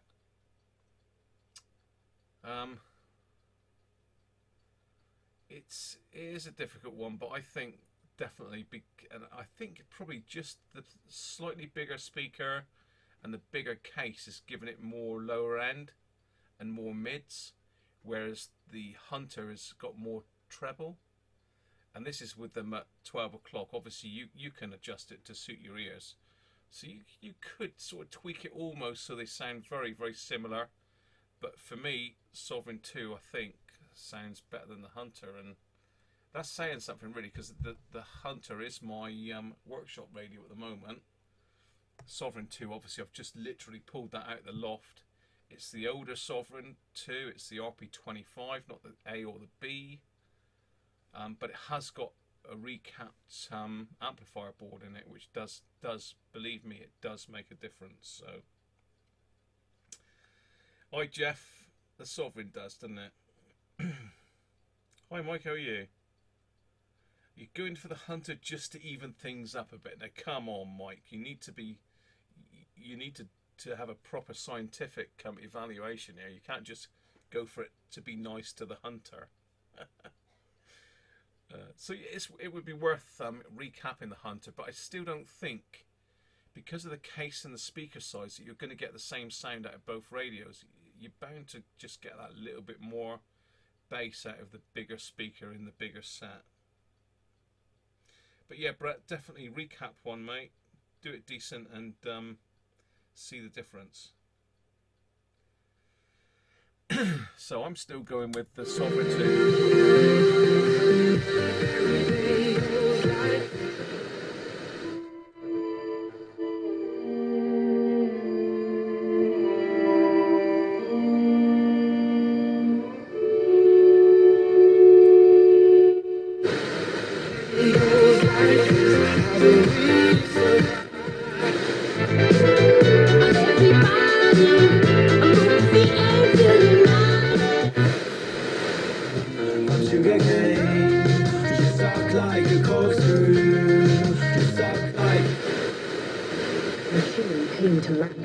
With a sudden and miraculous activity. The great roller went round. Steel rods plunged to and fro with beautiful rhythm. A frame rose and fell with perfect regularity. And at each heartbeat, as it were, of those mighty... RP75 is Sovereign 2. It's Sovereign 2, Brett. That's Sovereign 2. Definitely, Brett.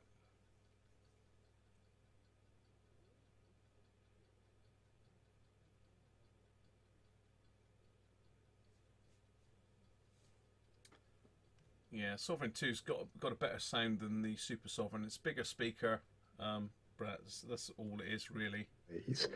James Graham's recent stage play, Ink, devoted a whole sequence to a loving recreation of the hot metal process.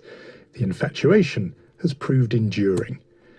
Gibbs was hailing something new, the first age of mass media. Thanks to improving technology and rising literacy, newspapers were reaching ever larger audiences. In the late 1880s, the Telegraph was selling 250,000 copies a day, making it the world's best-selling newspaper. But by 1902, the numbers were even higher. The Daily Mail was selling 1.2 million copies every day. That led to a new sense of what newspapers could achieve. Sarah Lonsdale is the author of The in British fiction and film. Probably the closest you get to a British superhero journalist is Harold Spence. Hunter? 1904 novel When It Was Dark by Guy Thorne. We have Harold Spence, who is a real macho, pistol-wielding, Kodak camera-carrying, investigative journalist. What he wants about... Yes, Chris, but that's not the point, Chris. We're all about sound. Which one sounds the best?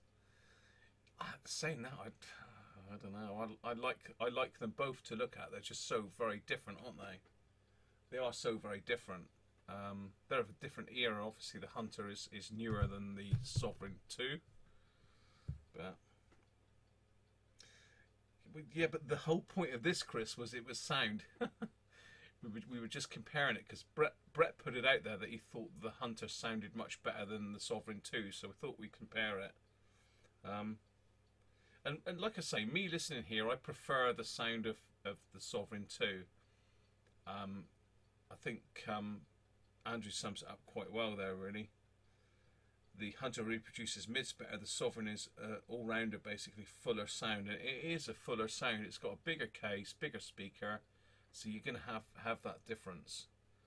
The Hunter is a great set. You can turn it up loud. You can back the bass and treble off.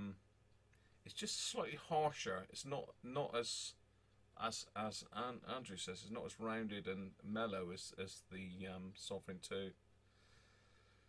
So yeah, and you're dead right, Mike. It's not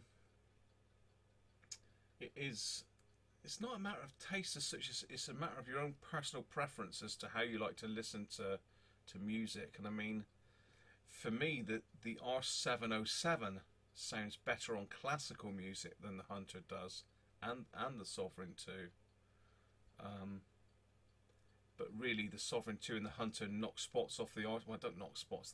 They certainly overtake the R707 in all other types of music. But there you are. That was a good little you're a Hunter man. That was a good little comparison, wasn't it? So let's pop the gain back up on that so you can hear me again now.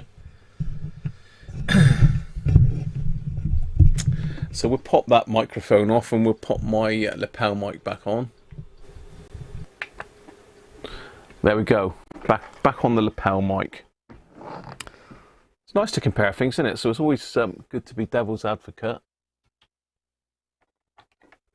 But anyway, the Hunter popped an appearance in. Again, that hasn't got a recapped board, the Hunter. That's just the standard board with the normal capacitors that come with it.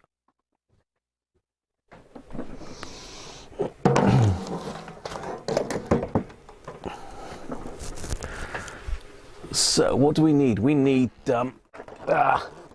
excuse me, we need another board for this one, don't we? How about this one? How about this board? Let's get myself sorted again.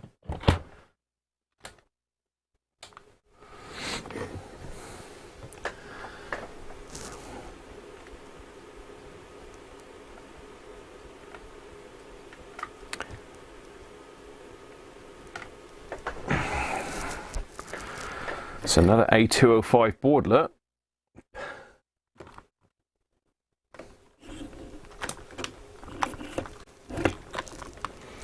Hey Greg, you've missed quite a lot, mate. What's Paul saying? He's off home? You're packing your bag. Well done, Paul. Excellent, mate.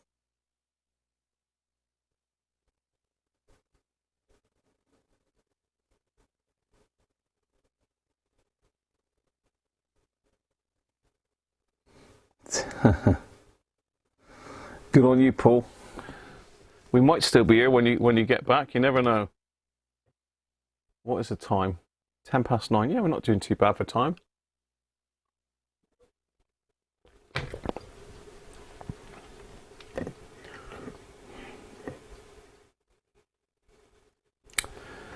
Yeah, Dave. VHF Herald is another lovely radio. It's pretty much the same as the Sovereign 2 without the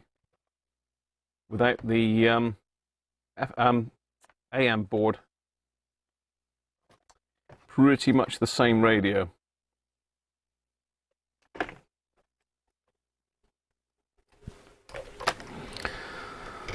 Okay, let's pop this board back out of the Sovereign 2, my test board.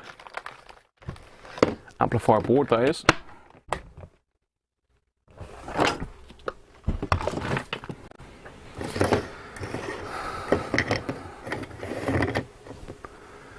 So this is spot the difference.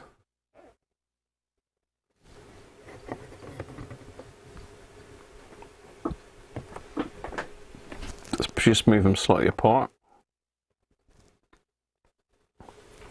Hi Andy. Catch you up in the morning. Cheers, mate.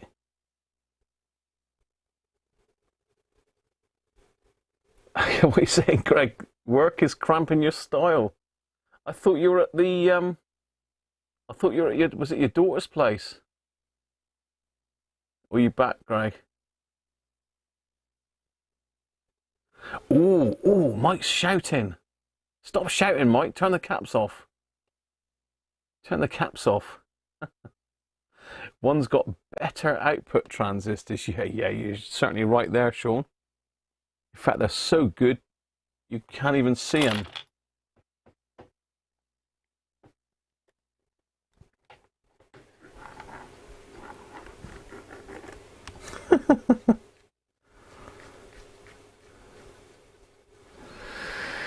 So yeah, basically this board's been robbed of most of its transistors. It's a bit dark there. No, that's not too bad.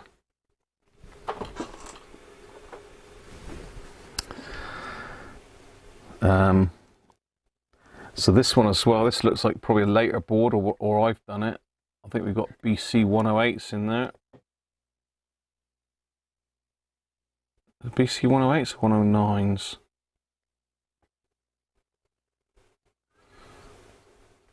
I might have treated that with the BC 109s actually.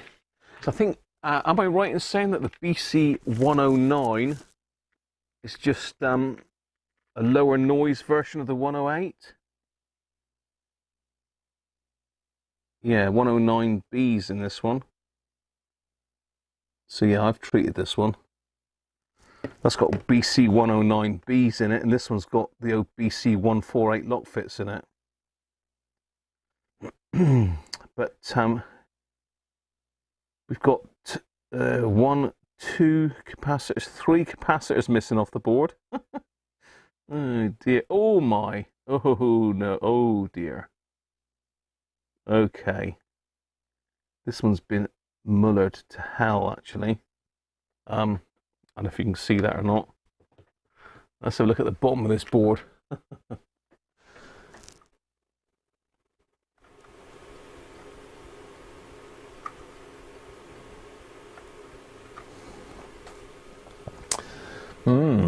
Interesting.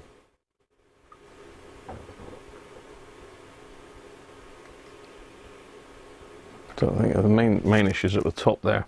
Well, actually, no, there is issues down the bottom as well, but we'll have a look at the top of it first. So you can see obviously that someone's took the output and the AF driver chip out of it. Transistor even. Chip? Is it transistor? I suppose a transistor is a chip, but I think, you know, a bit of goat action for that, don't you? Where is he? Where is he? Oh, there he is. Oh, double goat. So yeah, someone's overheated this board. Look, you can see the traces have lifted. Trace for that is just missing altogether. So we've got some capacitors that have been literally look like they've been pulled out of it. And down the bottom here, we've got the same issues. That cap looks like it's just pushed right out of the board.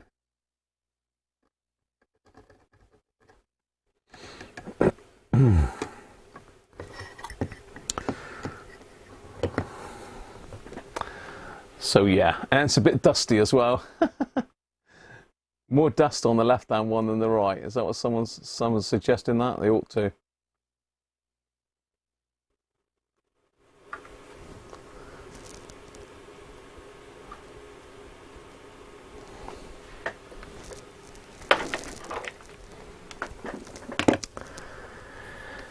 Yeah, no heat sink. What's the blue gear looking thingy? The blue gear look. Oh, this. Yeah, it's a heat sink. You got lots of those, Benji, have you? I've got some of those missing actually, Benji. So if you've got any of those spare, I've got some like thinner metal ones, but not the blue ones.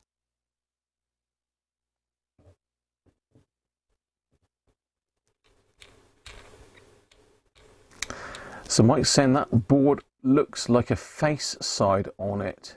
Is that just me? The board looks like a face on it. I'm not with you there. So yeah, we've got let's get this thing off my head. That makes my head too hot, that thing.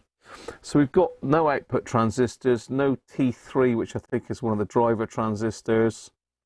We've got no heat sinks or screws. C10 is missing. C8 is missing.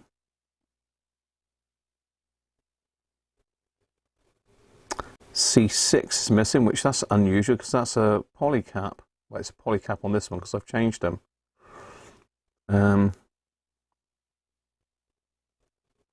C2 is missing. We've got T4 though. The thing is, someone could have either robbed this board for its transistors rather than buy more transistors because they ain't cheap, or they've taken them out to try and fault find them. And in my experience, the transistor that goes first is this one here, and then closely followed by T3 in there. So if you've got a fault with this board, or the caps go high, or someone reverses it, whatever, it'll take out T3 and T4. Normally the outputs are okay. So I reckon someone's just robbed those. Now T3 is one of these weird and wonderful transistors that's just marked T2. I don't know if you can see it on that one. I'll show you it on the overhead camera in a minute. Let's get the blue sovereign out of the way.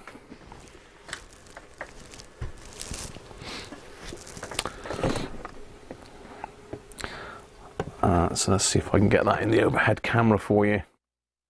Just have a look at.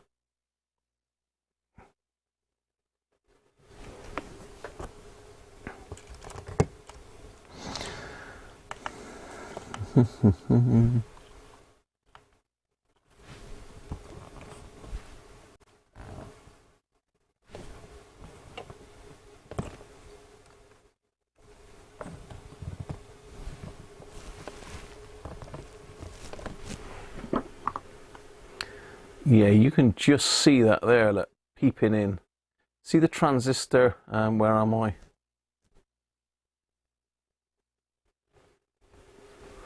Middle of the shot there, let's say, see it says T2? Pretty sure that's focused.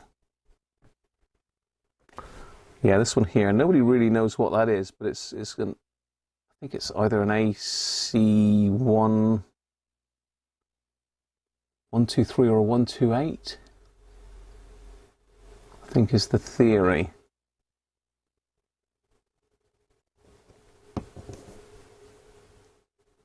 Captain Morgan's. You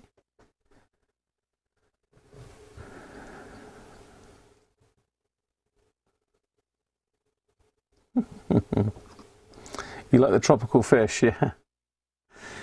Yeah, but tropical fish, Chris is referring to these. That's what they call Mullard tropical fish capacitors. And this would have been one as well, so I'm not sure why someone's pinched that one out. So I thought what we could have a go at a minute is repopulating this and seeing if there's a problem with this amp, and then we've got an amp board for the blue one then. I know we've got my spare one, but I keep that for exact purposes you just seen, really. Who's off? Any old chong will do, Graham Wishart.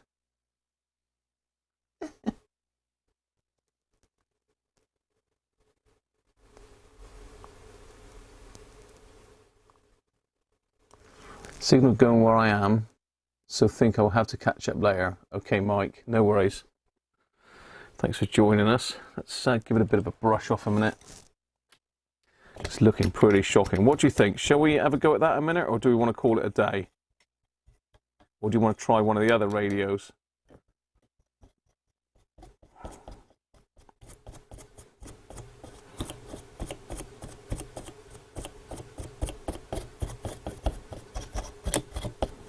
Yeah, that's a bit healthier, doesn't it?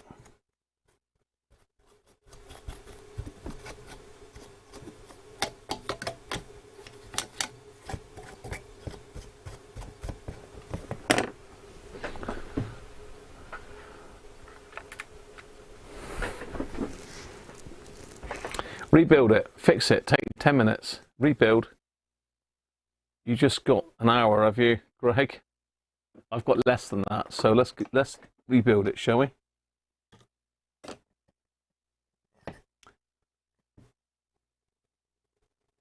Okay. What do I put in there? Put in hundreds.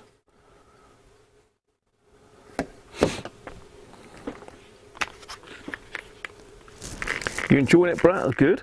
You mean you didn't enjoy it the other nights, Brett? Or you were just enjoying this more than some of the other ones?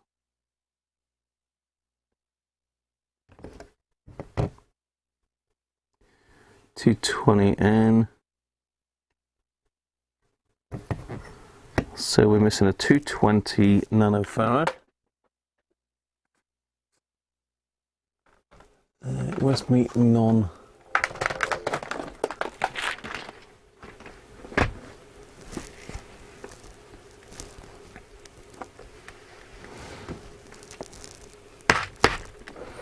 $220 nanofarad. Look at that. Look what I found. There's one there. 220 NF. Let's use a modern one, shall we? 224. 224. That's a 220, isn't it? He says chucking stuff everywhere.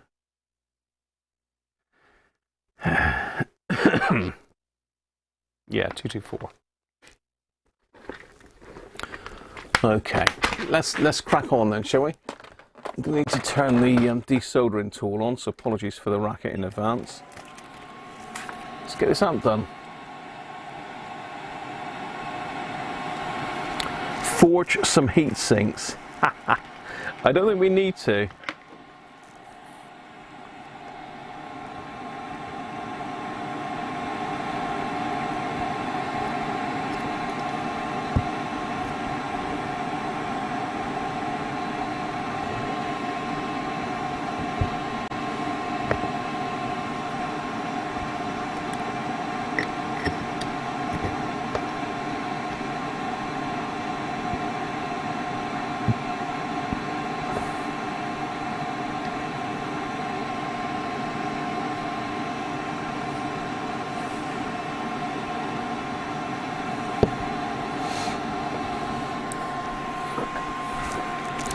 So I've not got the manual out. I could go and grab the manual. I might need to grab the manual for the outputs in a minute.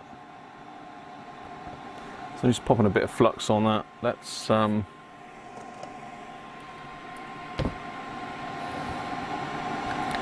prop it up on something ideally. I'll prop it up on that for now.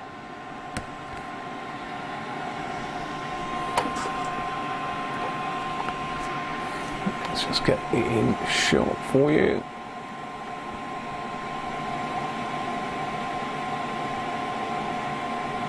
Come on, camera, steady, steady as she goes.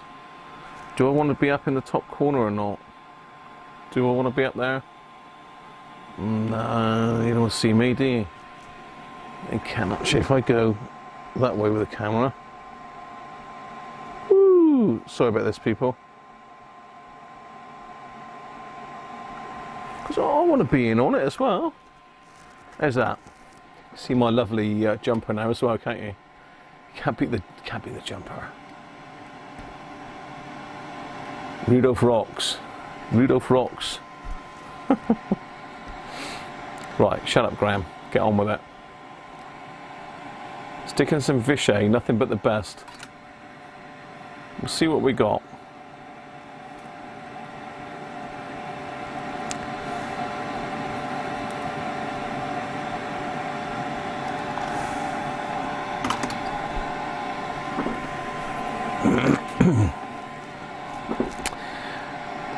The caps aren't the issue really, it's finding the transistors, and I think I've got some with heat sinks already on them. So that's the first cap in. This one here, which is a non-polarized 220 nanofarad C10. Looks like half the leg is still stuck in the hole there.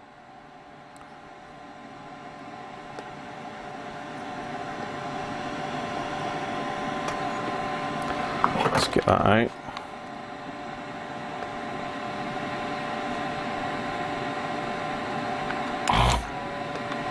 Yeah, capacitor leg is still in there.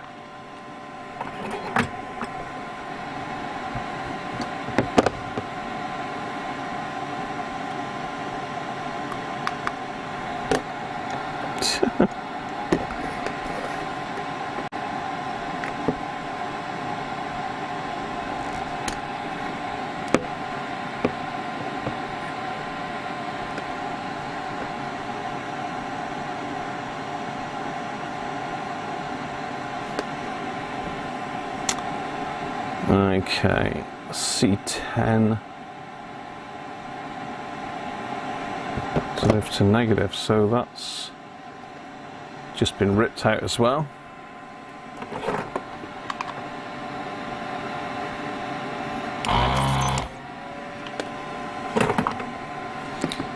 So what's C10? I've got in this board, I've got 470, so we're saying go with Vishays, sod the expense, it's only my money.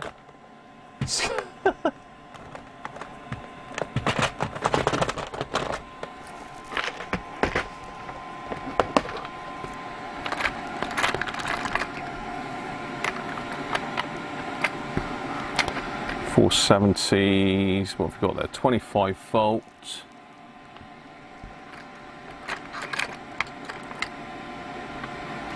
Let's go 40 volt, the same as the other one.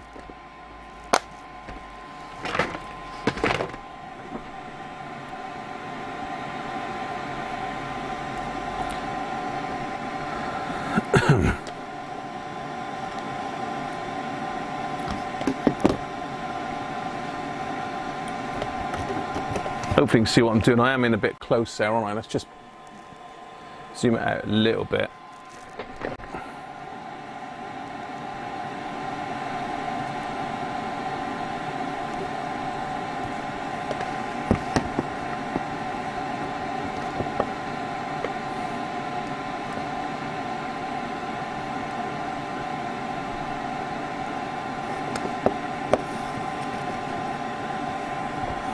So this board will work in the Hunter as well. It's pretty much the same layout, just slightly different heat sinking arrangement because of the way they've done the aerial on the Hunter.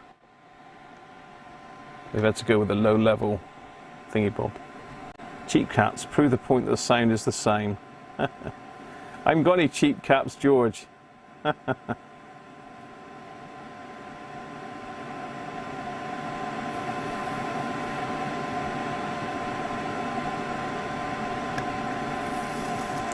So I'm going to reflow that speaker one while I'm there.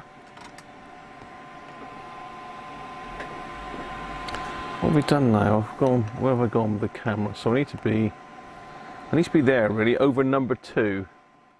Remind me people, I need to be over number 2. There we are. I need to be over number 2. What a waste of axial caps.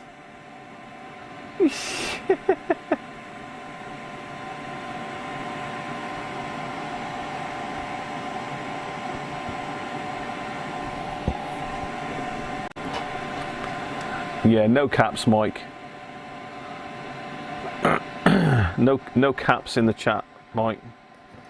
Is considered to be is it considered to be swearing or rude? I don't know, but it's a no-no.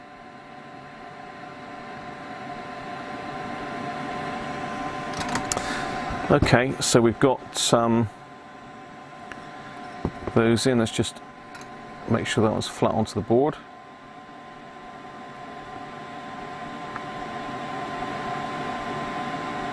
Cheers. Evening, John, all right? Oh, shouting, that's it, George, yeah, shouting. It's shouting, Mike. You don't need to shout.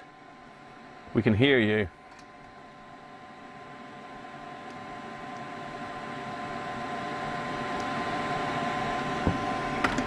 I'm just faffing and just straightening that up. So that's those two done.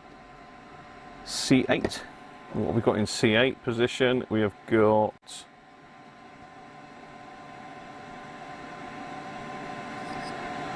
I'll tell you what, my eyesight's getting worse, you know. Mind you, my light's a bit high up. So go 150, is that right? 150 at 25 volts.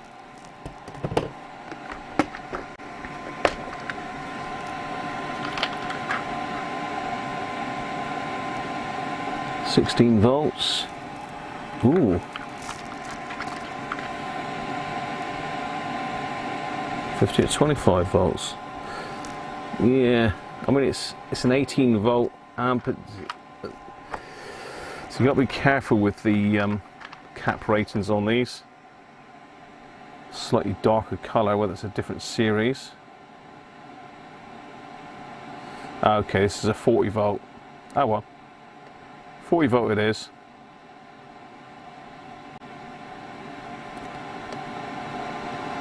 So luckily for us, the board is marked. Now, which is the knackered track on this one? It is... That's a knackered one.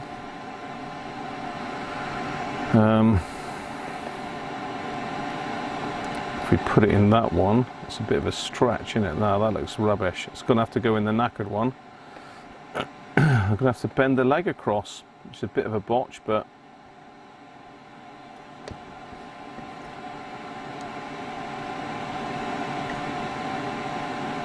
And this one, the trace has gone on this one as well. So we're going to have to bend them both down onto the board, I think.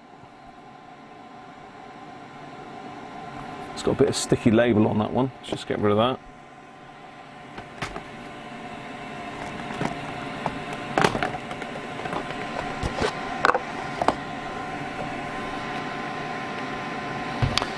Yeah, these come on tape. So you've got the sticky label stuck to it. You're going to want to use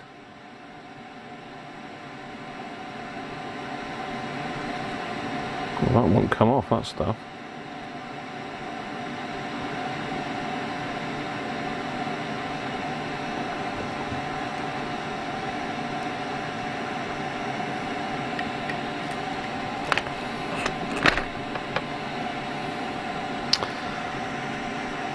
Heat sinks different. Yes, Keith, heat sinks. Have to take your glasses off to use the tablet.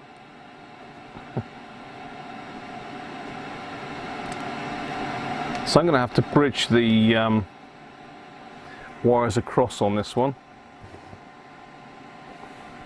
in order to make it fit, because the tracks are damaged.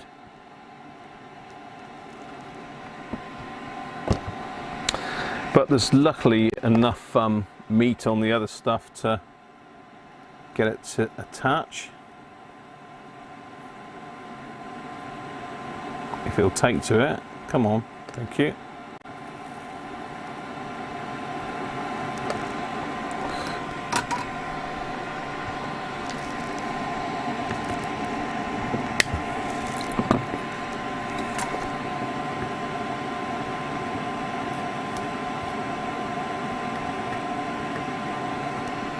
There we go. That's that one done. Get in there. What else is missing then? C2. And I fit 100 microfarad in that one.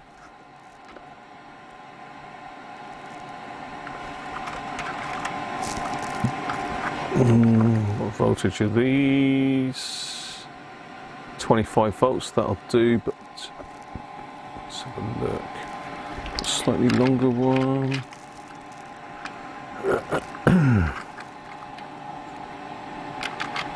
What are those? 40 volts. What are these? It's 40 volt.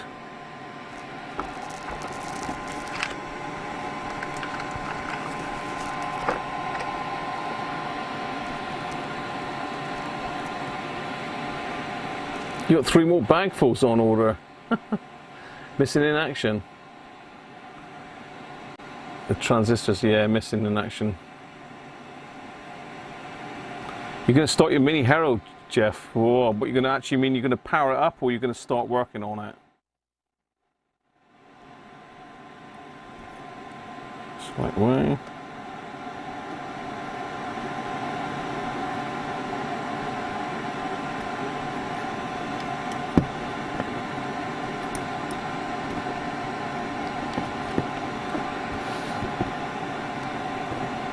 What we've got there on, so, oh, okay. Just going to tack this one in at the moment because I think we'll do the cap next to it as well.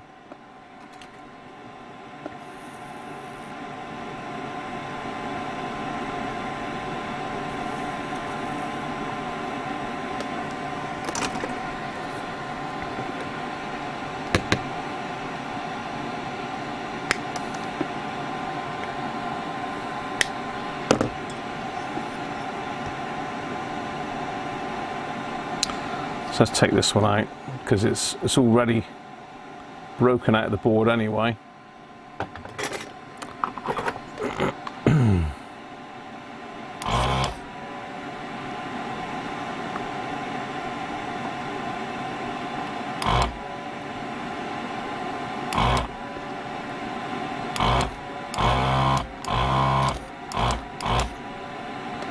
It's crusty old solder on these as well.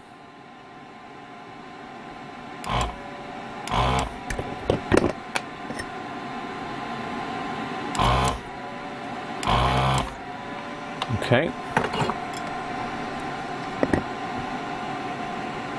So that was an 80. They don't do 80 microfarad ones. So we're going to stick 100 in.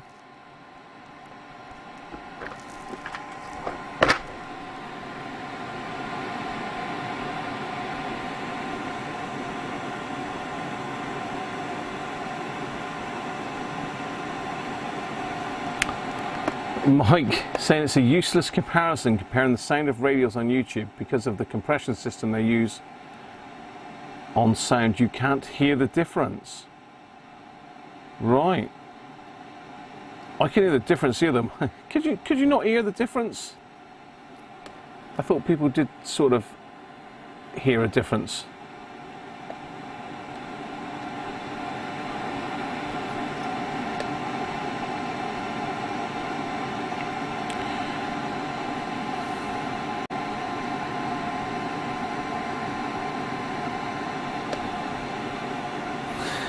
I could hear a difference here anyway, Mike, and in my opinion, I liked the sound of the Sovereign 2 better. But it is a personal thing, and really you've got to have one, or have them both, and compare them yourself, and make up your own mind.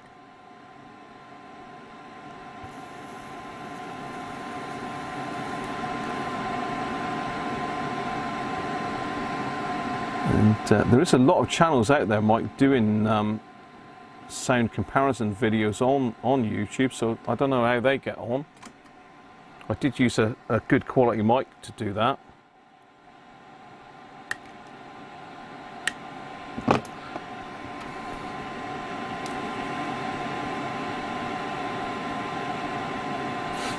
Alright, it's better.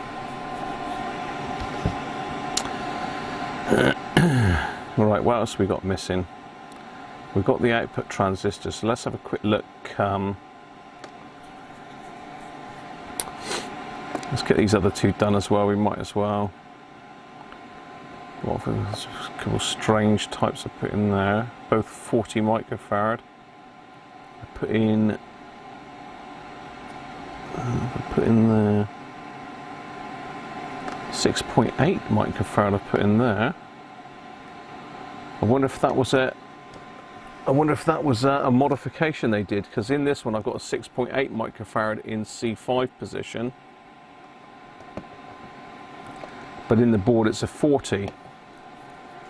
So I suspect that they've modified them. So let's go with the same as that other board. We'll put a 6.8 in there. So that other board does sound good.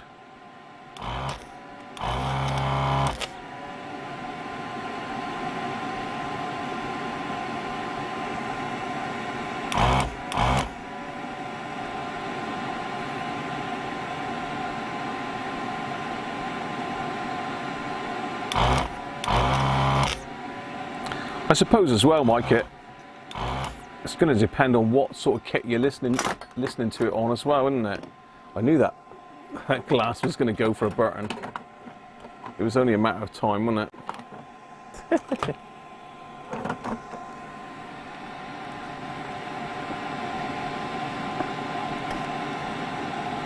Right, let's go with a 6.8. So I'd assume that they've done a modification there at some stage.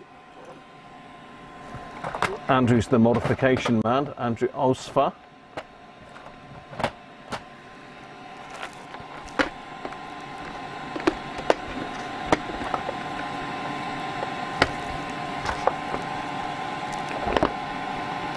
.8.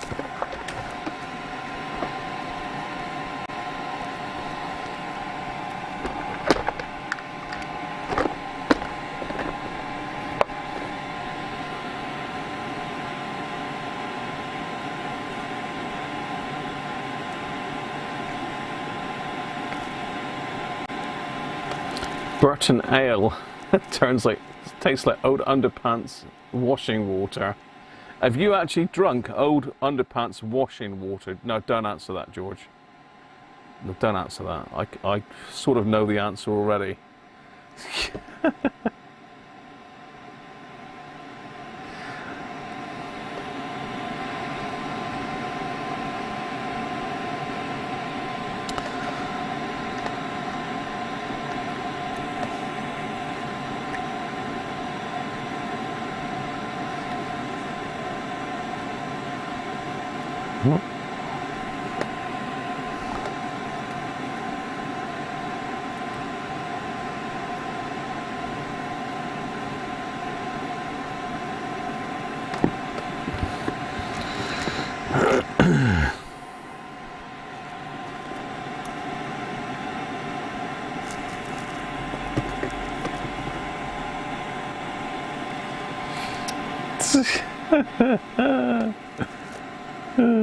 Yeah, I knew he'd say that. George, yeah, animal.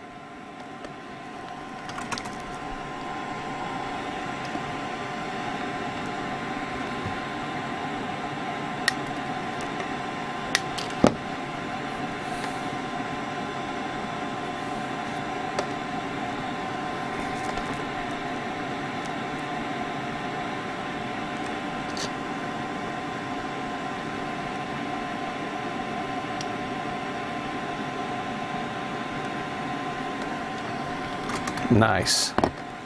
Looking good. We'll test these in a minute anyway. I'm taking them out. There's only 2 of these old ones in here. 3 of them actually, weren't there? Let's just take that one out as well.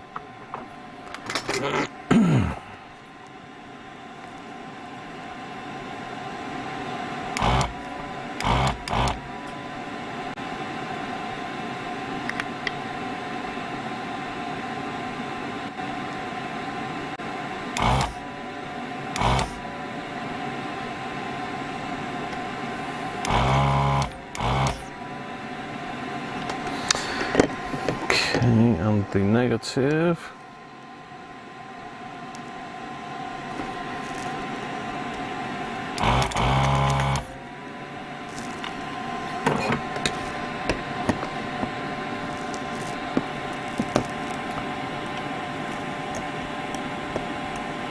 And welcome back, Harvey.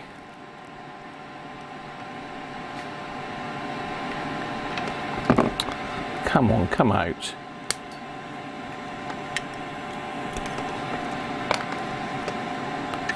So that was a 40.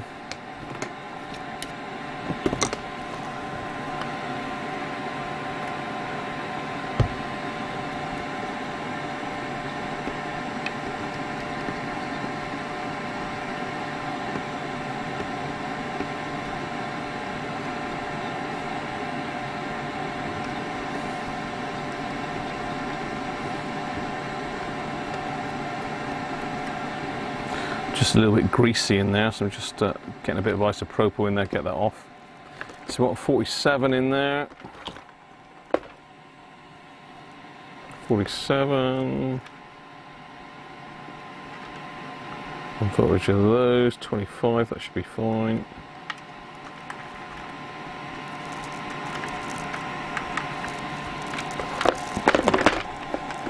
You're drinking skimmed milk, Sean, are you?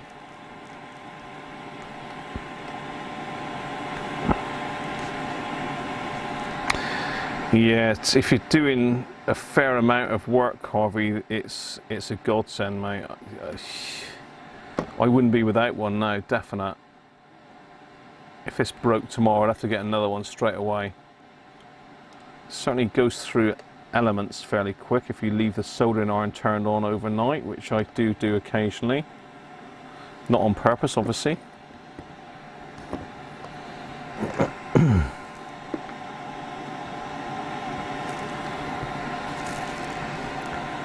You've not had beer for weeks. It feels like I haven't had any for weeks, Sean. Certainly I haven't had any since Monday. And I've been very good as well, only having the odd one. So no, well done, mate. If you're trying to knock it on the head or cut back, good stuff.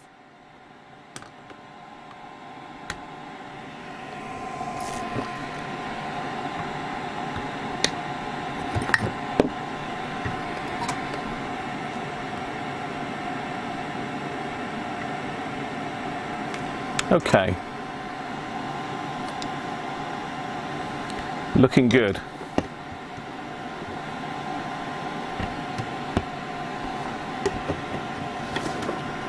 Now we're starting to look similar again. We need to be over number 2.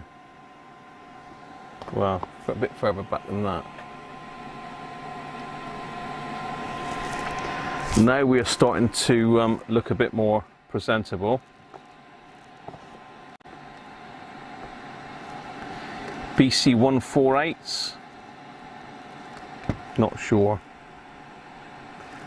I think if it's going in one of my sets, I'd change them for BC 108s instead of the BC 148s. I think we'll do that, we'll change them. Because this board has obviously been messed with. Although I did put BC 109s in the other one, didn't I? Which is even better still.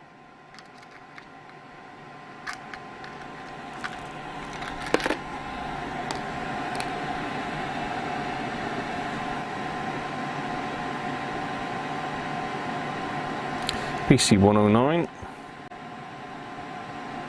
BC 109B, let's find another 109B.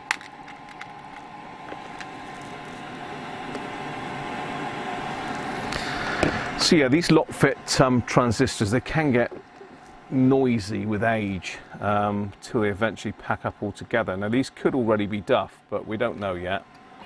What I don't want to do is put all new transistors in this and end up ruining good transistors.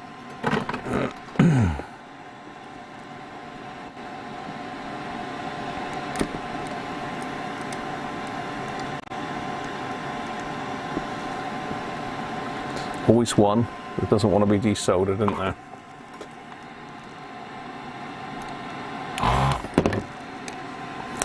These have got little tiny ferrules in them as well. Let's get them both out.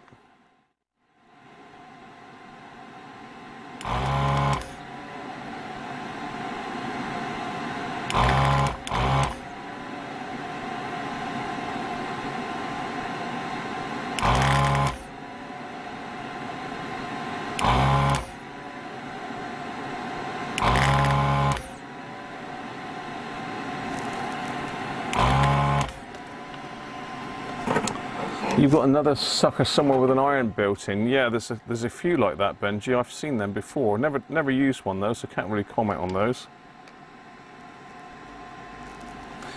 Well, that's both those transistors out. So we'll put the BC 108s back in. The pin out's exactly the same. BC 109s actually.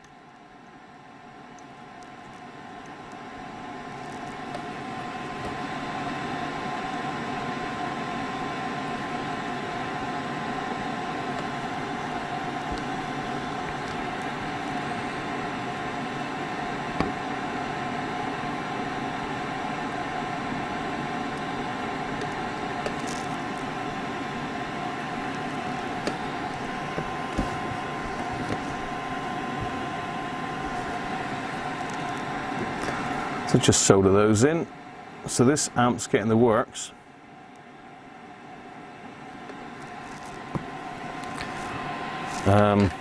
Resistors could be an issue as well. In fact, they almost certainly are. And there's two fairly crucial resistors that will change while we're in here doing all this. Be rude not to.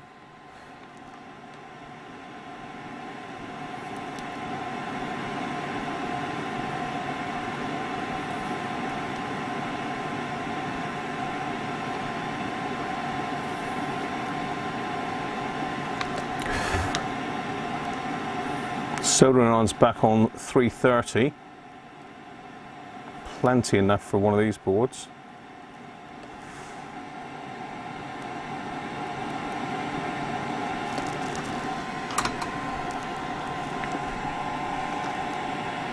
Change them all the resistors, George. Change them all, George is saying.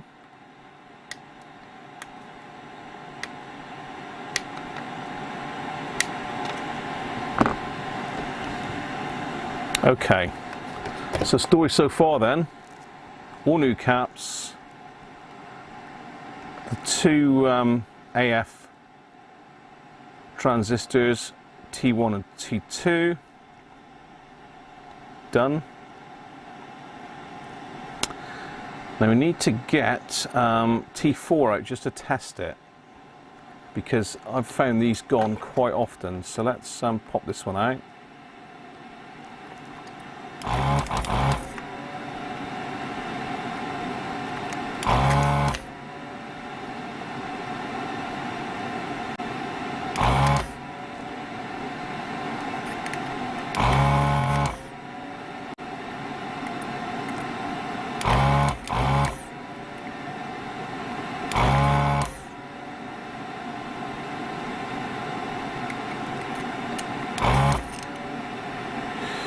This one doesn't want to come out.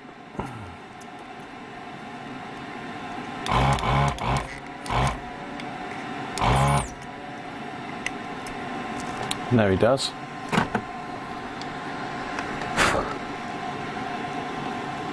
So the base is the green one. Let's just suck that solder out of there.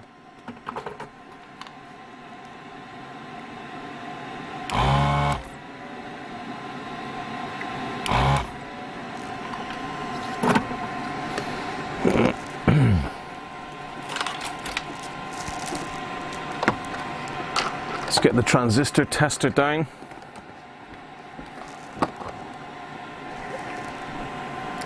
We'll have a look at this one first.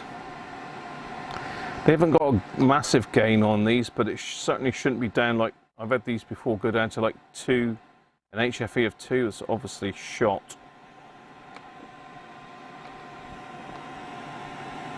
Hi Andrew.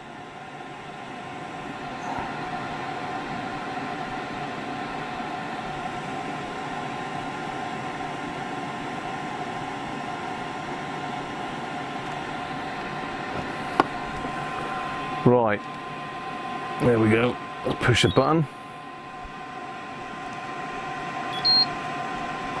Good, HFE of 83, that's a good transistor. And I think that's an AC128, is it, on these? I can't remember now.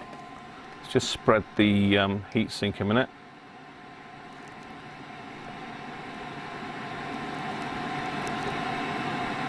Yeah, AC128. That one's good. So it's going back in. Let's give that a bit of a clean. Don't forget the pots can be poor too, yeah. Yeah, I know, George. They're either good or bad with the pots, really. You can have a broken track on them.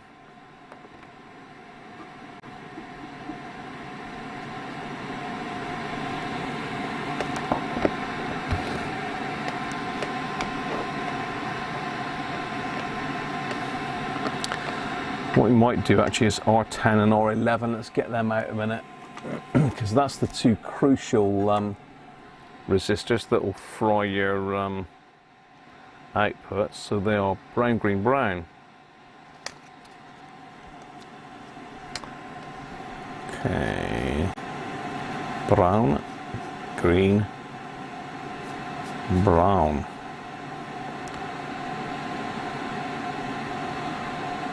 Now, is that 15 or 150? It's 15. Multiplier is 0, so that's 15 ohms. Let's have a look, see what they are.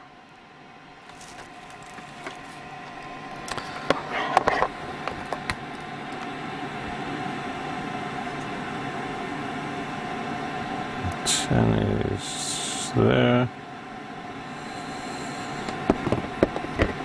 Let's do it on the meter.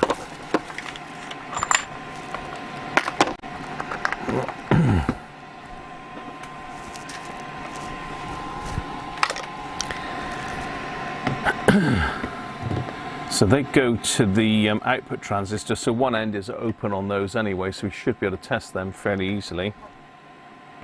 See that? Just about. Let's move that in there.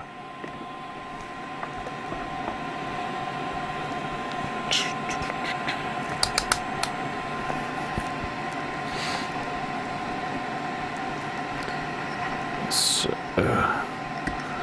that's the junction of them. So it's supposed to be 15 ohms.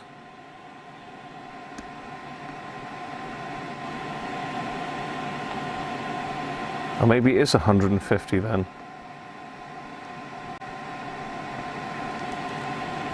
They're both measuring 175, so they've gone higher for 150.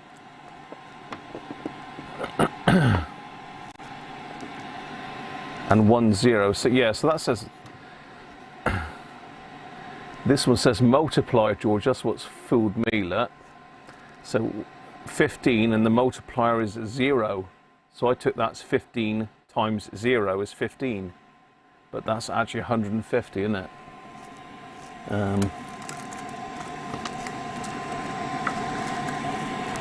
So what happened to my other one? I bet we're down here somewhere.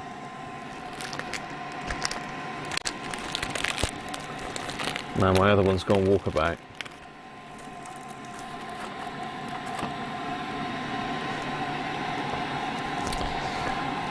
So they're both gone 25 ohms high, which is not massive, but they are supposed to be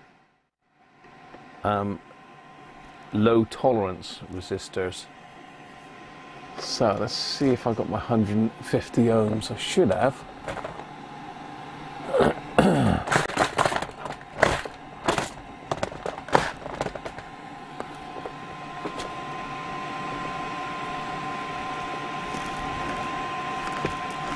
$150K,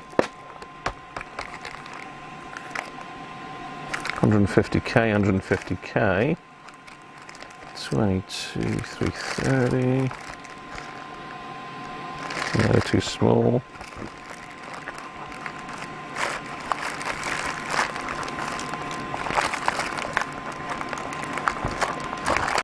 Okay, 33M.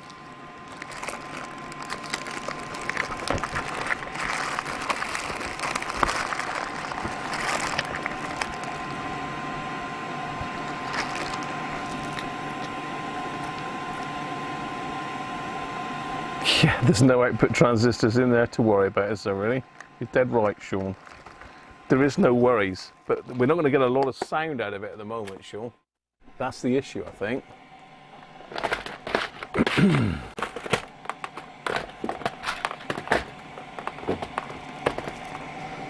So where's my lower ones?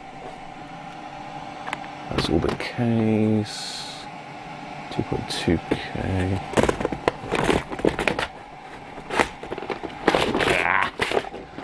Fighting with all my boxes here at the moment. Have we got any 150s? Yes, we have.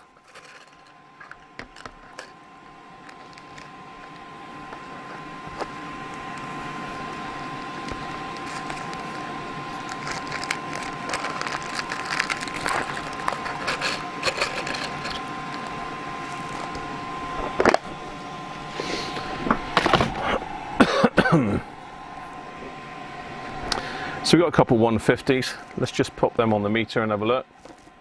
We've got the meter in the screen. That's better, isn't it? 150. Oh.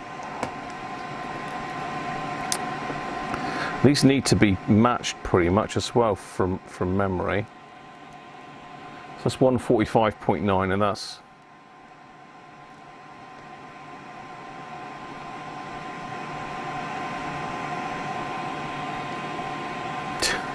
so we're going to need to get a couple that are a bit closer matched than that.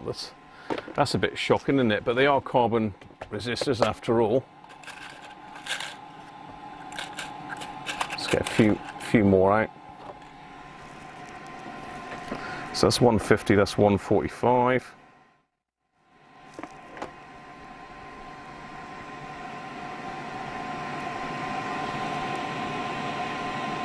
$143.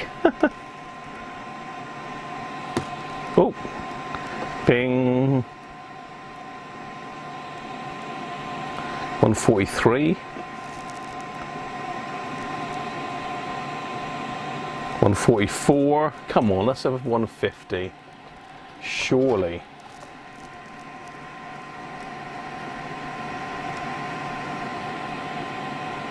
$143. They're all about 143. Look, shocking. Brand new resistors. 142. Hang on.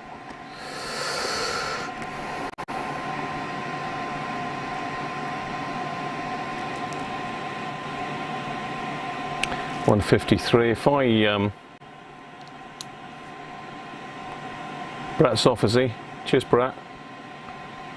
So my leads are 0.06.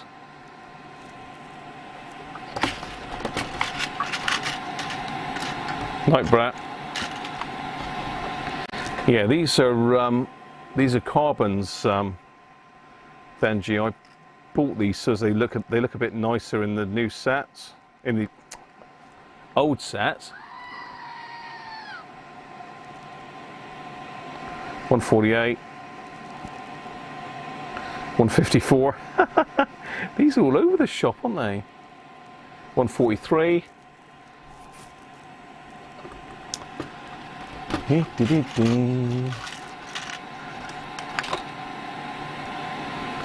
Just scrape a bit off to match them up.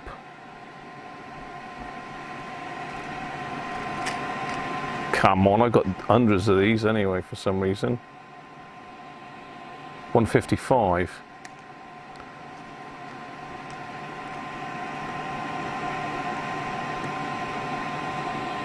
$150, yay! So let me look, I've got a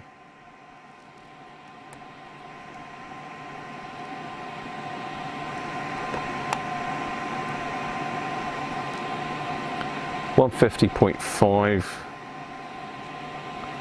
Yeah, they are bang on, those two. So we'll have those two. I say they do need to be pretty similar because you want the same voltage go into each output. I believe that's right, George, isn't it? George knows these things. I don't. George does. But I think they've got to be pretty evenly matched. They're supposed to be low tolerance, I think, but it doesn't look like it in this older amp. I've certainly replaced it in my other amp, both of those.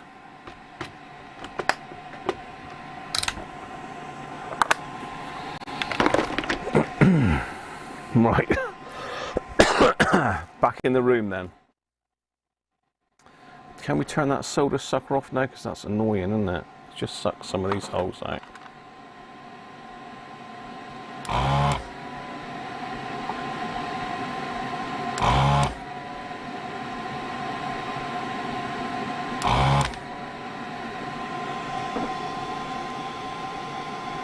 Just that one there.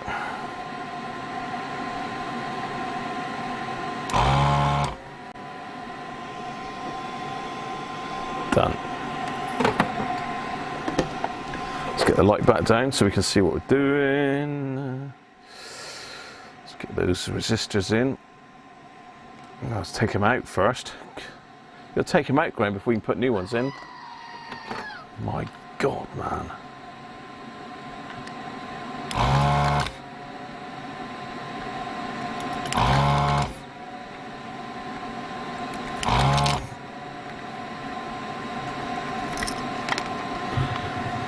Didn't even have to suck that one.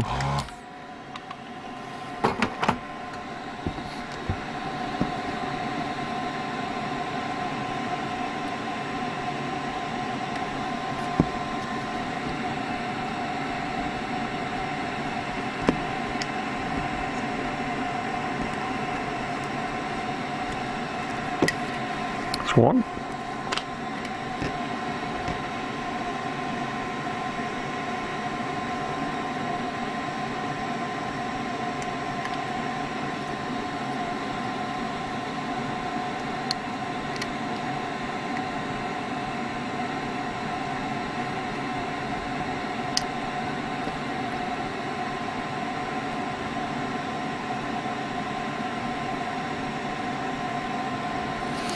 Pop those two in.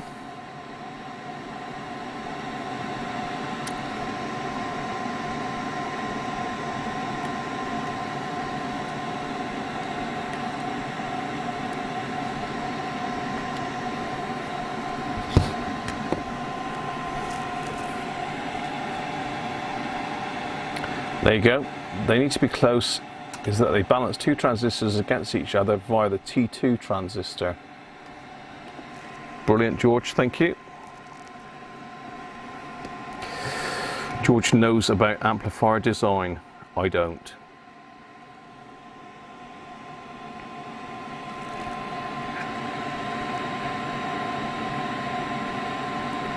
I assume we're all subscribed to Mr. Christophe, are we? I'd like to think we all were. Any up-and-coming videos, George? Or if you, anything in the pipeline for Christmas? Apart from monkeys. That's not sold very well, is it, Graham? Come on. Do better than... Oh. Phew, smells fishy.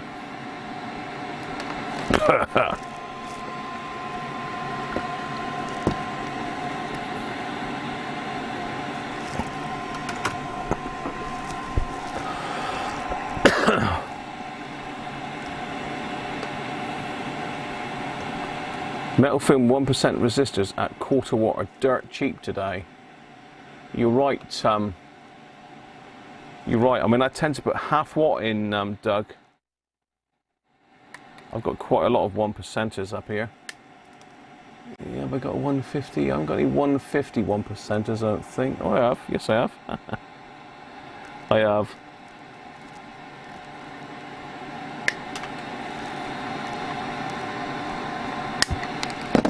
Now there is one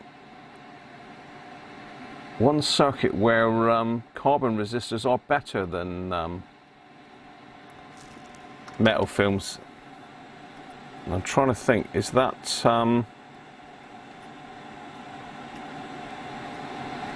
just get that one sat down on the board a bit better.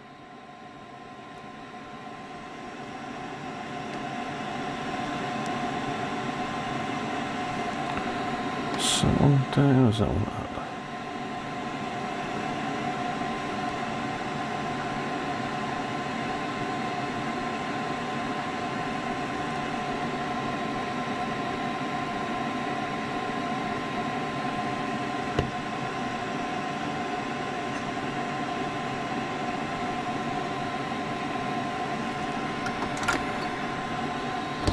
Right, there we go.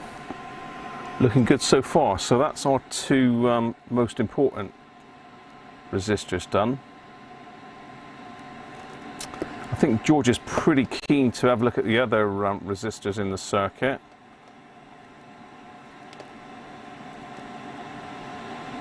So let's start up here and work our way back. We've got blue, grey, brown, which is across there. But that's going to add that into it as well, isn't it? No, it isn't, because that's...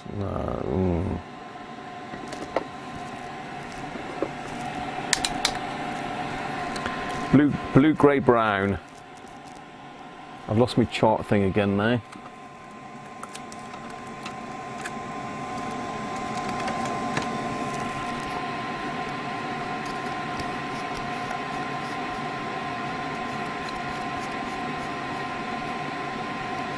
One day I will actually memorize these, you know, it'll be a miracle. 680. So I think that's going to pick up resistance from other stuff as well. 6. Let's get it down so you can see it. I wasn't really going to do all these, but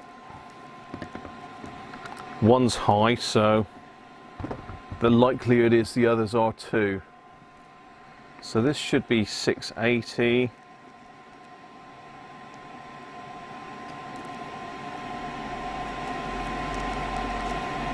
$671, that ain't far off really, is it?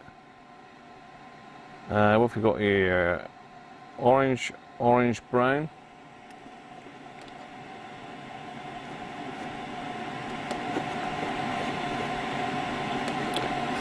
$330. So 330 there.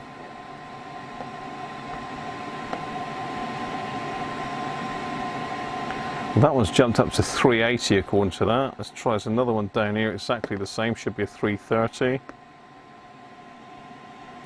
That's gone 380 as well. 50 over, it's not gone mental though, is it? What have we got now? Red, sorry, what's that?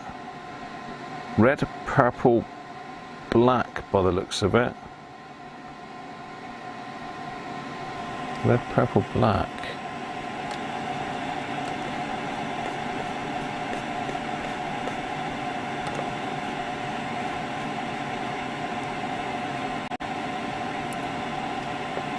$27.0.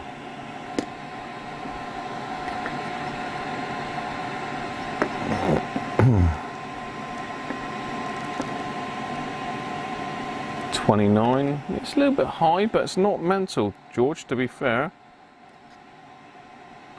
Tell you what my eyesight's going now. That looks like brown, grey, red.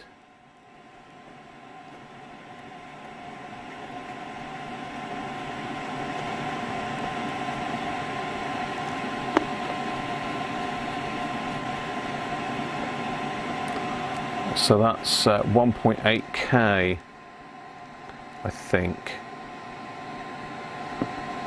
So 1.8K.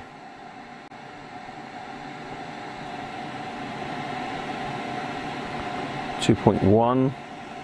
Yeah, high, but I should memorize it. There's nothing really that's saying to me I have to change that because it's way out of tolerance at the moment. Let's keep going.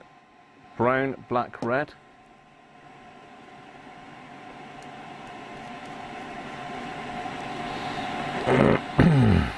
$1K.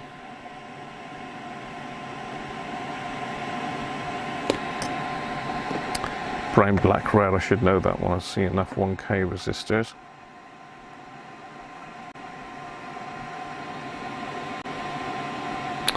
$1.2, yeah. What are these? These are, that one's silver. So silver, plus or minus 10%. So 1 plus,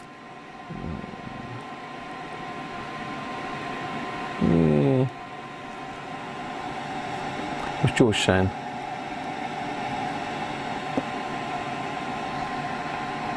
That one's okay. So we've got yellow, purple, orange. They're all over they're all different, aren't they? I noticed a lot of modern stuff, they do try and keep the caps fairly similar. They don't use masses of different ones. 47K. Let's try that one then, 47K. Okay, that one is 47, 48K. It's probably charging that cap up beside it. That one's good. R2, that looks to have been changed. That is can't see that, it's too small. R2 is a metal film, so they've already changed that one, and it is yellow, purple, red. 4.7K, let's try that one.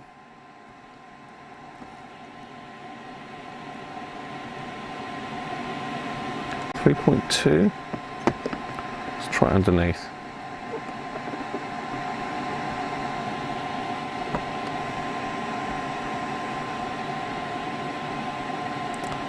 .7, that's pretty much bang on.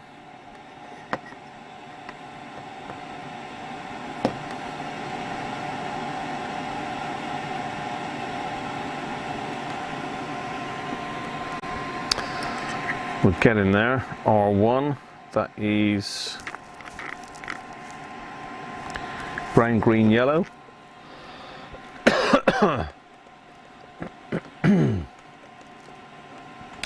Apologies if this bit's boring you, but it's important that we just check these. If there was any like quite a way out, then it would be worth changing them all pretty much. 150K.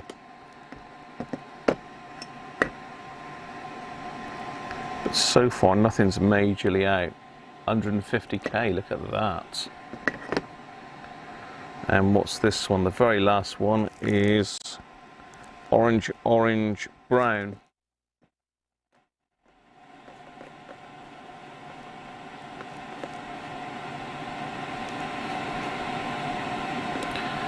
$330.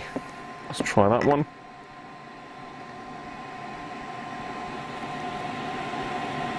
$332. So there you go.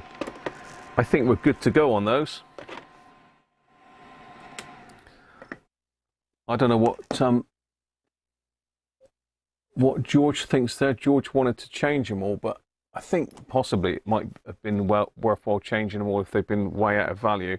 The only two that were out were the two most important ones, really.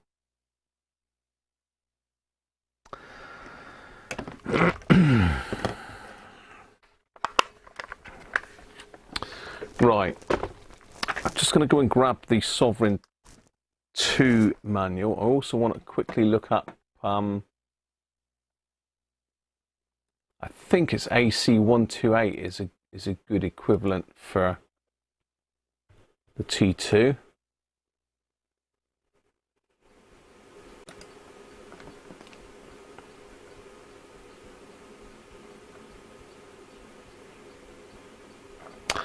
So if I just type in Mark Hennessy transistor, I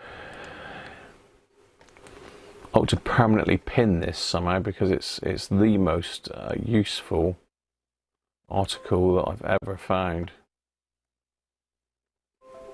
The mysterious T2.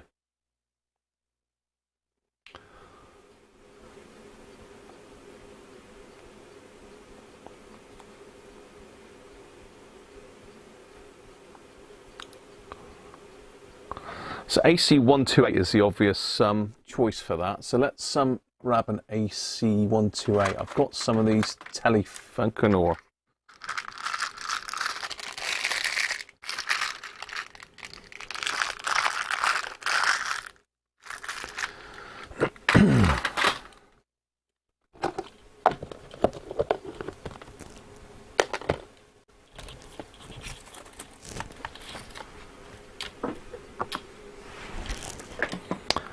let's just get to my screen so I can see what you're looking at. Okay, so we stick that in the middle. That's a bit there. Okay.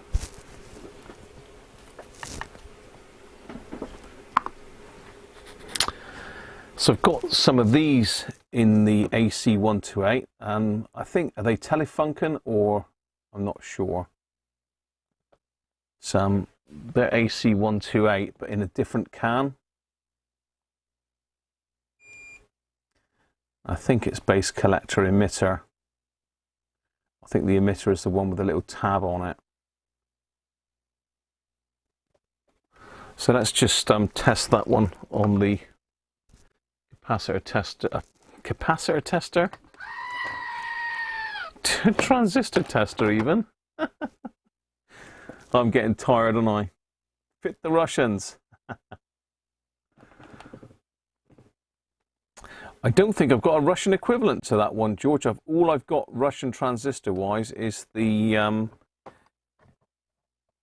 GT322Bs. That's the only Russians I've got, mate. I know you've got a bit of a stash of them, haven't you? Okay, that's got good HFE actually, 172. Yeah, you can see that. So blue is the base, red is the emitter. Yeah, okay. So base, emitter, and green is a collector.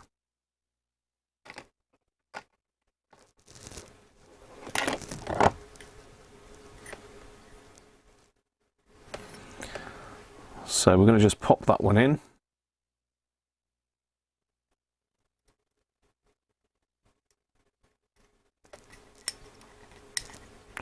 It's going to rest there like that, like the other one is, down below where the heat sinks may go, but I think we're not going to have heat sinks on this one.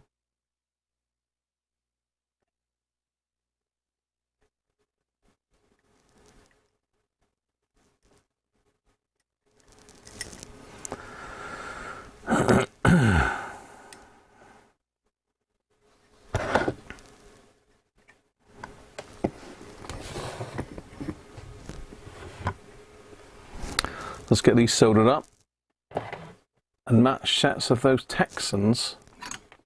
Oh yes, yeah, they were good, George. So they're equivalent to the AC128 because I've got no Russians. I must grab the part numbers off of you if they're an equivalent because they looked really good value.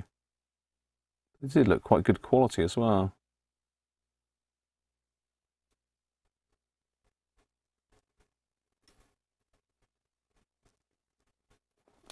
Oh, this stinks. I don't know what the hell someone soldered on this before. Stinks to high heaven. Oh. It smells like fish. Okay, so that's that one in.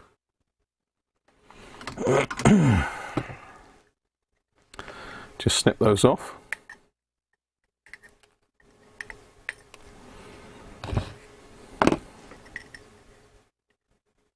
Let's move it away from the heatsink.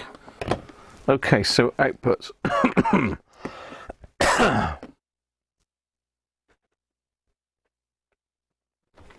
So a quick let's look and see what the output transistor is on this. I think it's AC127 and 117. I can't. 128, 176. I think possibly. Let's have a look.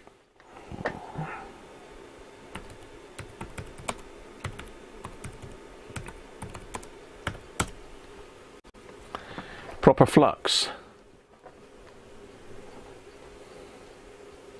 That's what the smell is it?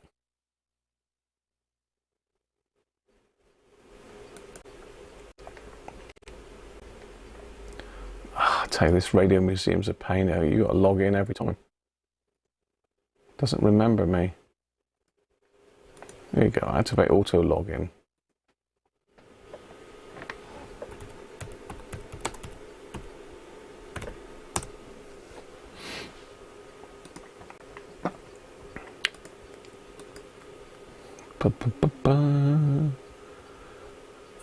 Layout.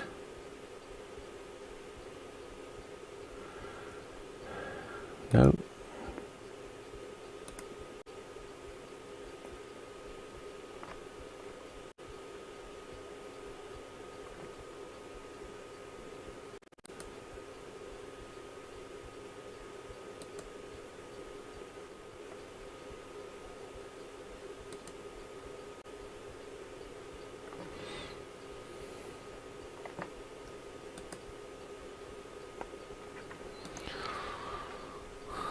Okay, A205.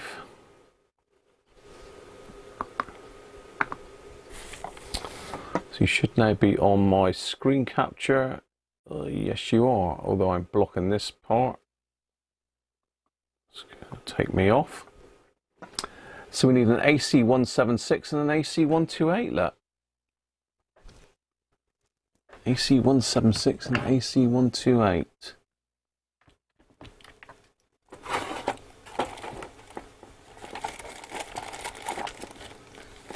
I've got some that I picked up from a German guy a while back.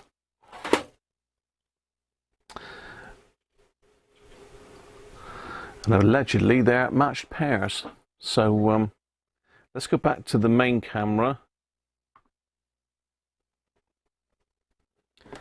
So these, as I said, they've got the heat sinks already built into them.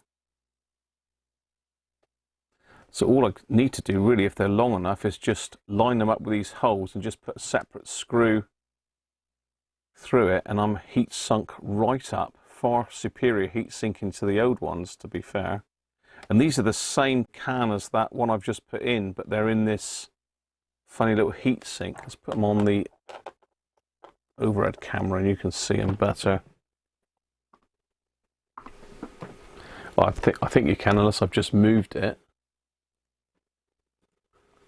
Yeah, you can. It's a little bit blown out there because of my light. See, so we've got AC128K and AC176K. If you look at underneath, they're the similar can style as the other ones, and they've got like this crimped. So I'm assuming you can just put a screwdriver in that, spread that out, and just pull the transistor out.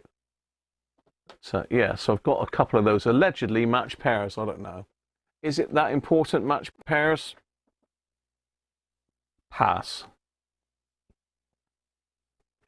So we've got to get these the right way round, because T5 and T6 is two totally different transistors. So I'm just going to pop back to my drawing. So T5 is the 176. T5, and I would assume that the emitter is there, base and collector. So let's pop this one on the transistor tester as well.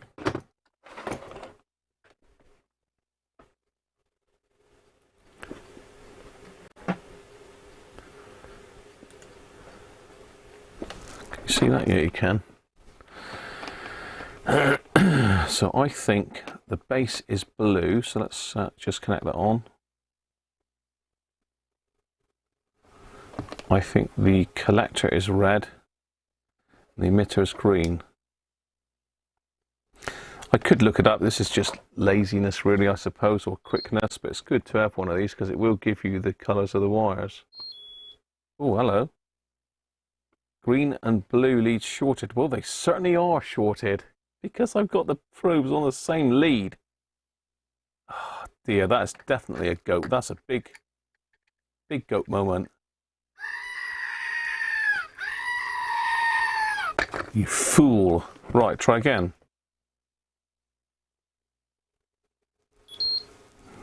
Okay, so red is the collector. Yeah. Blue is the base. Green is the emitter. Right, okay, so I had that right way round. And we got HFE of 124 on that, look. So that's fine. Let's just try the other one. Now, when they say they're matched, I wonder if the HFE is pretty much in the same ballpark then. So I think this pinout should be the same. We'll go blue base, red collector, and green emitter again. So 124 on that one. Let's try this one. 100. Oh, they're not far off, I don't suppose. And yeah, that's the same pin out. So it's a shame because the heat sinks are going to be screwed to the case. So the AC128 goes in. AC128 is in T6, which is this one. So base, collector, that's emitter.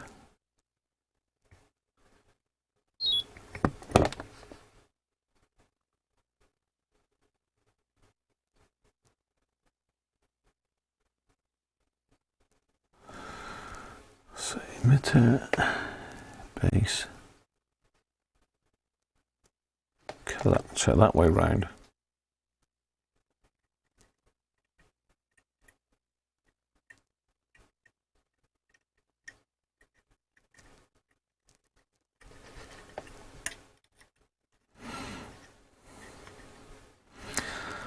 So it's not going to look too pretty, but it will match up with that hole.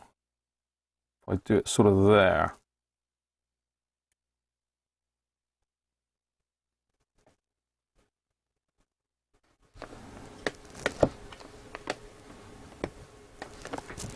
Are we all enjoying this anyway? Are we all enjoying it so far? Have we got Graham Wishart, looking a bit smoky there.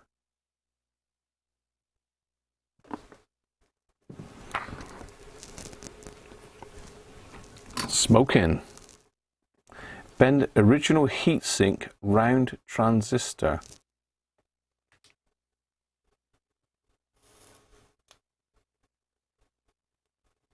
The original heatsinks won't fit these, Mike, because they're different size. These are skinnier transistors than the original ones.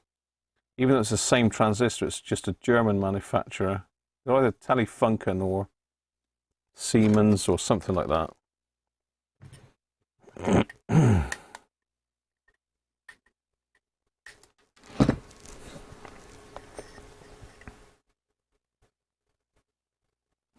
Yeah, that'll work. So let's get the other one in. So we need to have, where's our base? That's our base, emitter, collector.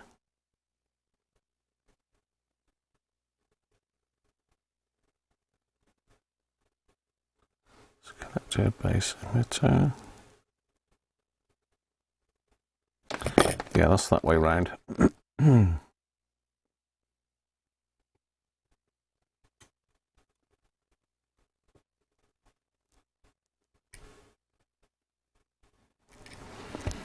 So again, let's bend it over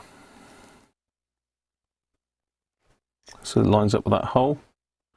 I suppose I should screw them in first, don't I? But I don't know if I've got any screws, to be fair, that will fit that yet. We don't have to have them screwed in to test them because they've already got a heatsink built in. Let's stick some flux on that. Hi Simon, vegetable oil, just got in from work, glad I'm still on. Yeah, you'll have to catch up, Simon. Hi Derek, how are you? Cheers, Greg, catch you soon, mate. Yeah, so we're currently working on the amp from a Hacker Sovereign 2. This is a spare amp that I found that had been robbed of all its components.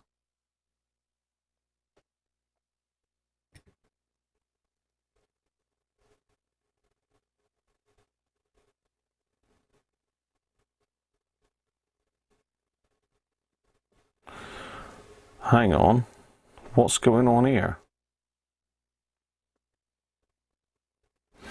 I'm just looking at my resistors, and we have some resistors missing here.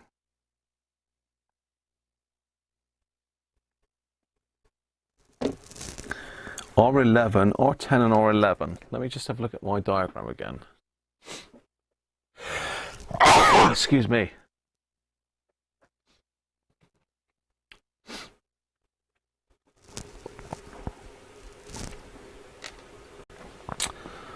R10, R11's 150, R10's 150. Right, okay, that's we got those. We're missing R14 and R15 as well, 2.2 ohm. We got. I thought that was a bit strange. We got no 2.2 ohm resistors in there. Can you see that? I thought that's something amiss. Just looking at the bottom of the board, I'm thinking that's a bit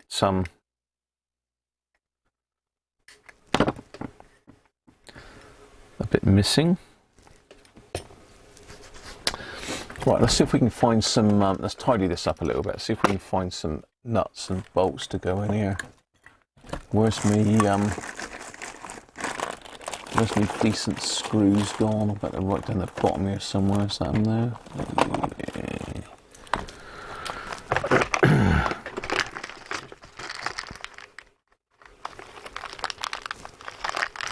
It's whether I've got anything long enough to go through. They'll go through.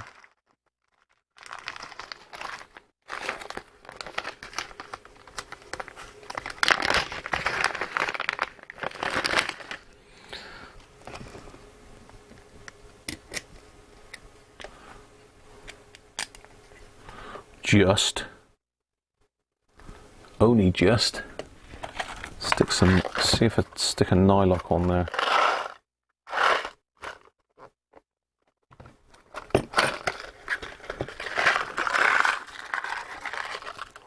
Nylock's not going to reach it anyway.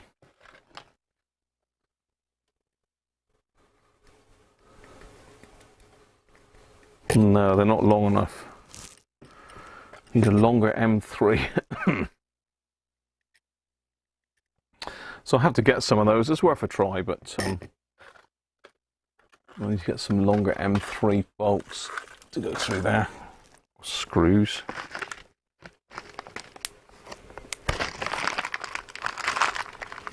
Nope. Oh well. Like I say, they've already got a heat sink built into them, so it's only making it look a bit tidier, really. So what length were they? 10mm, so I'll probably need 12mm.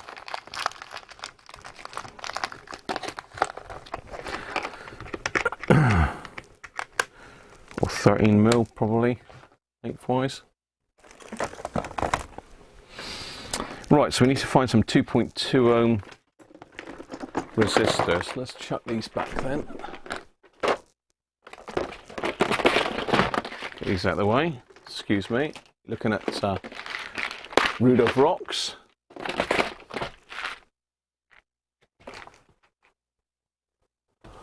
And we need to find the 2.2 ohm.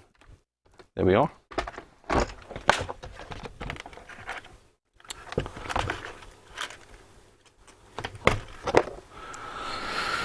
.2 ohm, half a watt. In fact, they're bigger than the. They're not half a watt. They're bigger than half a watt. Christ.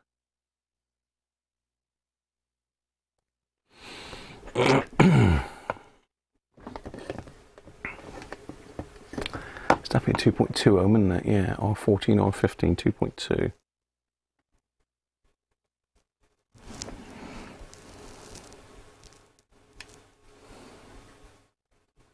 Yeah, I would say these are more like 1 watt, these, but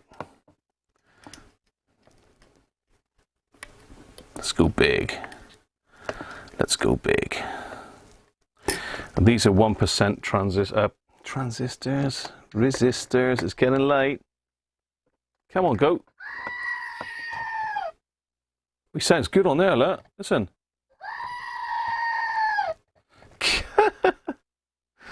Oh dear.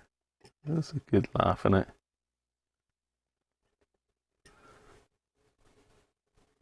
They are 1 watt. Yeah. Hi, Derek. Mrs. Cruncher, not good, mate. Mrs. Cruncher is very poorly at the moment. She's got the cough that I had earlier in the week and all last week and a bit of the week before. Sadly. Right.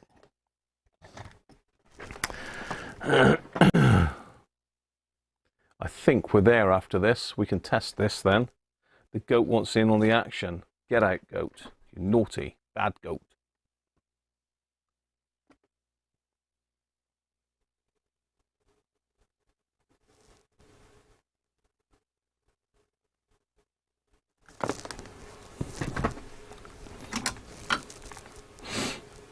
What's Sean asking there? Is there an interference reason the original output transistors have the wire legs insulated, or is it just done to stop shorts? I would think stop shorts. Sean, the other thing is very often they'll mark just one of the legs. It usually tends to be the base that they'll mark. Some of them are color coded. But yeah, it's probably to stop shorts. It's going to be the main thing, but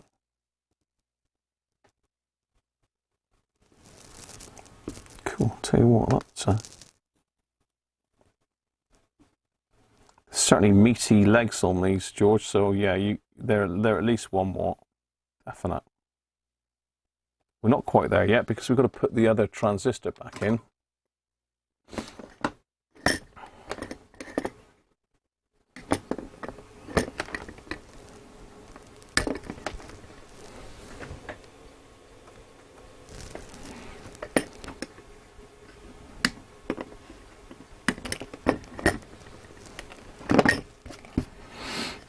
Got to put this transistor back in with these little heaty sinky.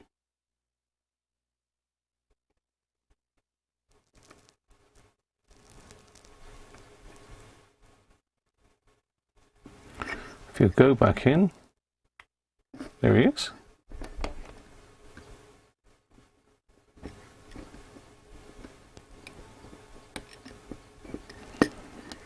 So is everybody ready for Christmas? Have you all got all your presents all sorted, all done your Christmas food shopping? Unlike us. We were going to do it on Monday, but we got company Monday. The son and the grandchildren are coming on Monday. So shopping is out the window.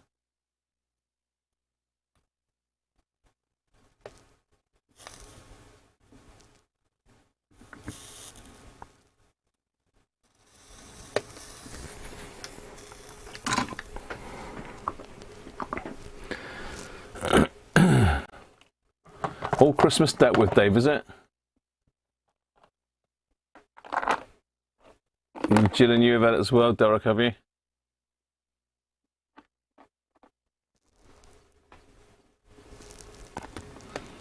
Yeah, we're certainly not.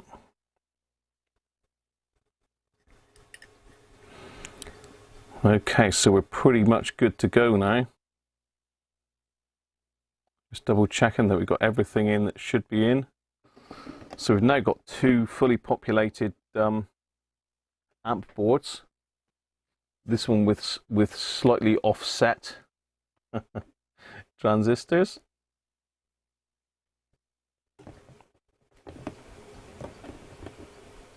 And this one with the original transistors.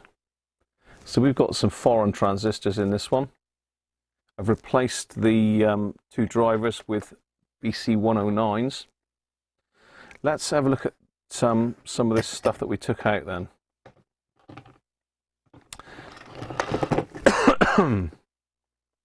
So look at these lock fit transistors first. And these lock fits, they don't always show as a fault on transistor testers. They show fine, but then they're noisy in circuit. Something happens to the junctions inside. That means there's still a transistor, but for some reason they become noisy.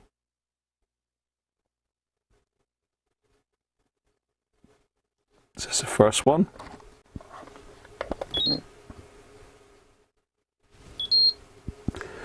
HFE225, good gain on that.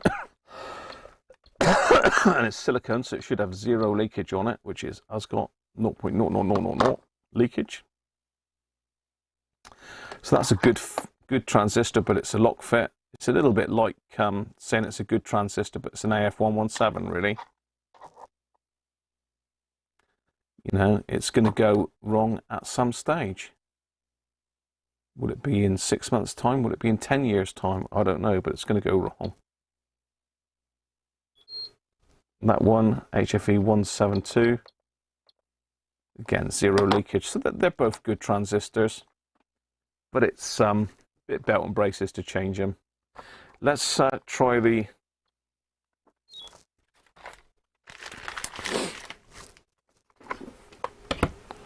capacitors.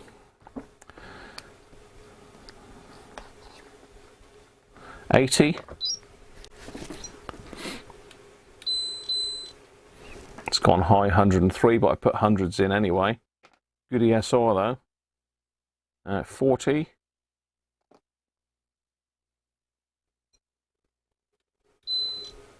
47, but the ESR's crept up a little bit on that. 1 ohm ESR, should be less than 1 really. And that one's gone slightly high, so they're not too bad, to be fair. None of that's too bad that I've changed, but it's one of those things.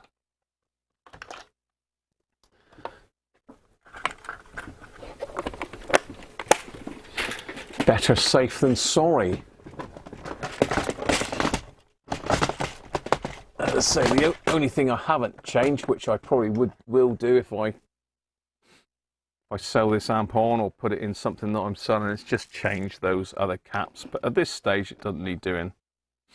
I've changed all the caps on this board, but I have measured all these, and they're pretty close. Too much beer. What's that? Me belly?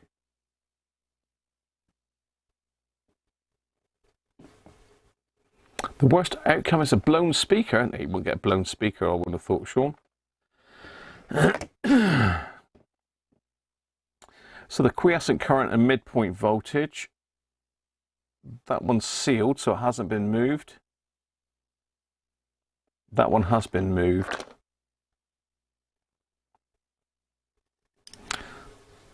So I suspect, yeah, that was originally about there.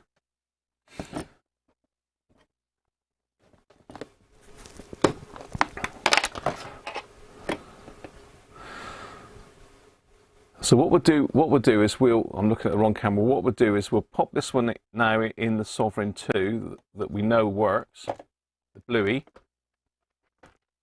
And we'll make sure it works first.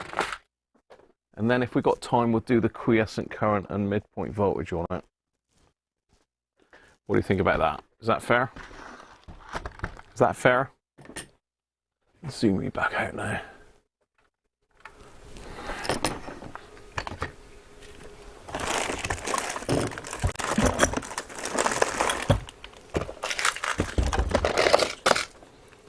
Apologies, I should have seen right up my nose then. It's a good look.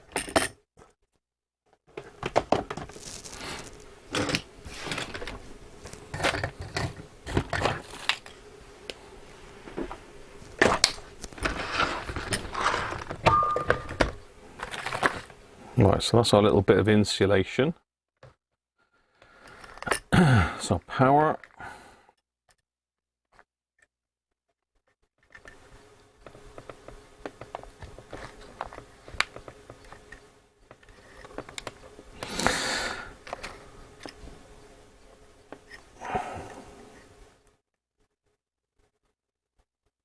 Yeah, you're right, George. I will have to reset it. We've got an issue with the thing there because I've reflowed that one. I now can't get the speaker cable in.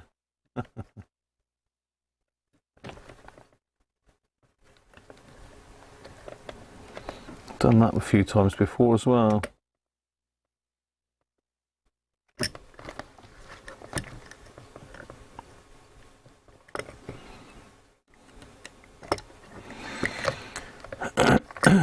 Right, let's get sucking. You'll have to do a bit of solder sucking on that one. So I've reflowed the speaker connection there, but put too much solder in it. It's gone down inside the ferrule.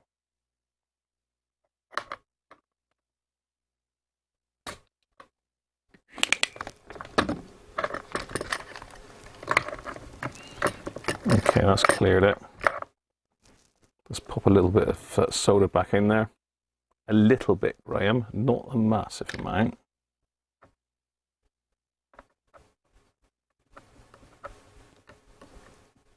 Come on.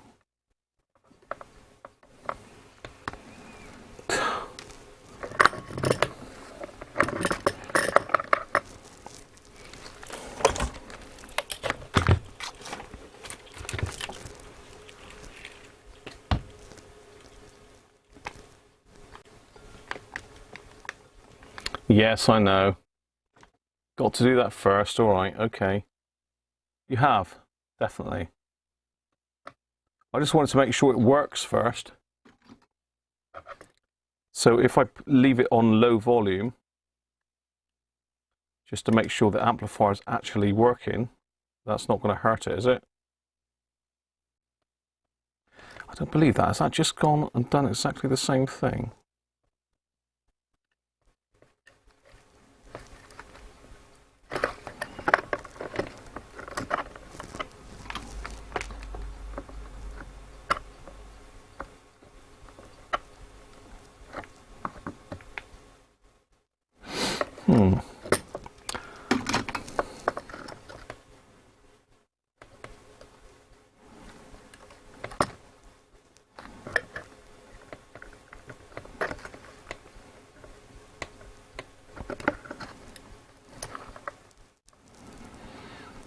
We got a stray bit of solder in there. Pain in the neck.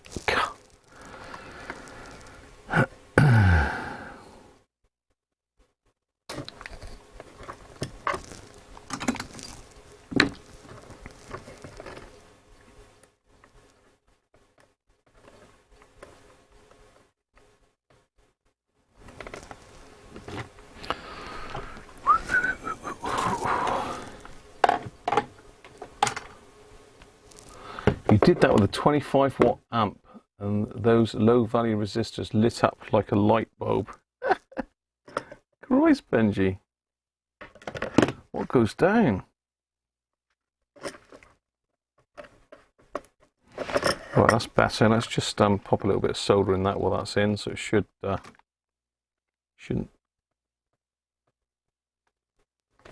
Okay.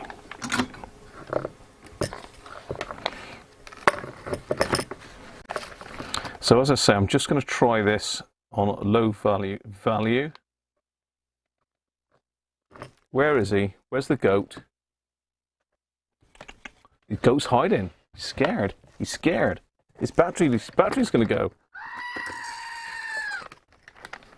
Right. I'm just going to try it on low volume with the current limit set.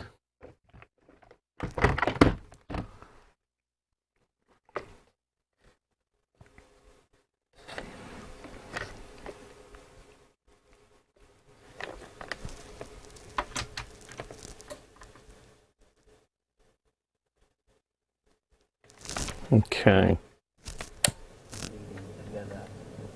I've never opened it. I never will. Isak is with me. The sealers Draw 50 milliamps. During those first days on the Isbjorn, he never left my side. He's adapted surprisingly well to the heat, by which I mean he's become lazy.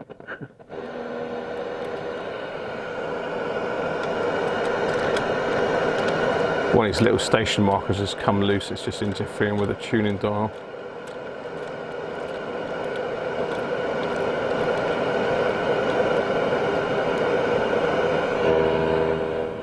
My life here is a good one, I think.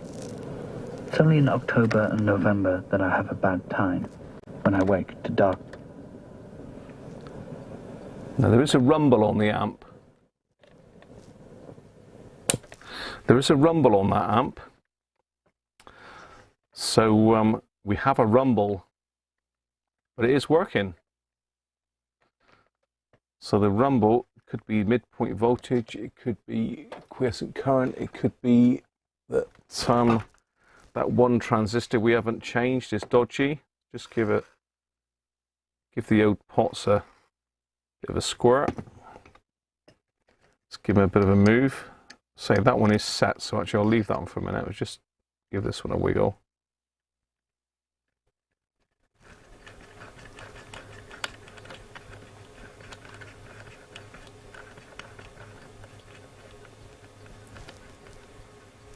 You like that works, Andrew, do you? Who are we talking about here? You've got to hand it to you. Sounds great. Rumble in the jungle. There's a little rumble there, little rumble, so it could be that T4 is a bit noisy. We could try it with the other one, see if we've got the same. But let's have a quick look at the quiescent current and midpoint voltage.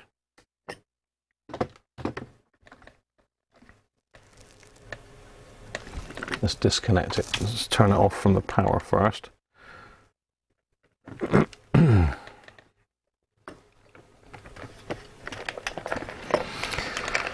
So we know that we need to short the input to ground.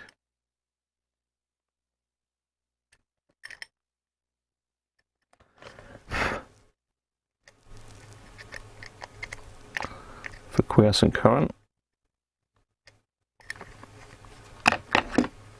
which is basically those two. So let's just wire a solder leg across those.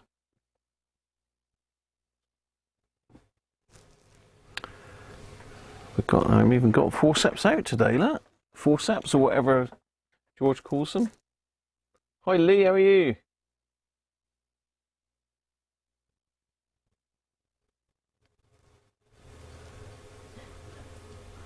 Where did I get that tattoo done? Which one, Sean?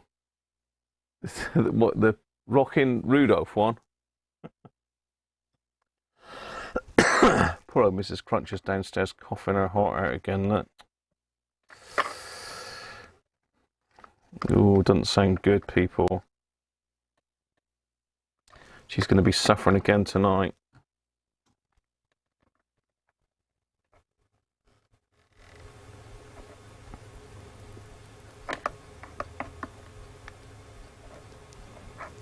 You could just put a blob of solder across these, but it gets a bit messy.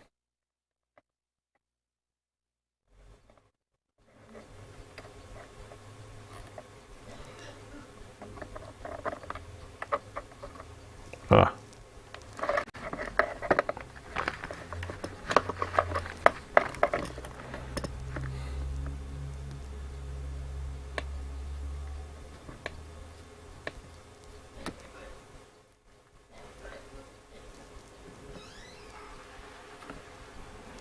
Got to be careful now because I've got a bridge there. Let's go to this side.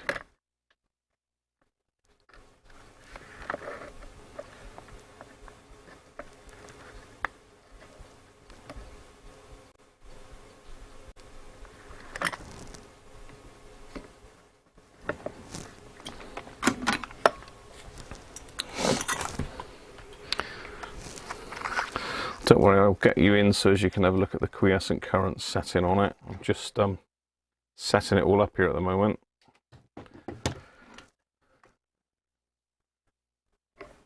Because resistors can cause that noise.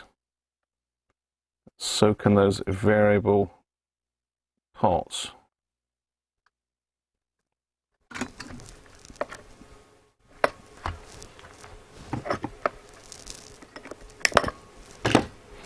Right, so that's the input shorted to ground. We've cut the test point there.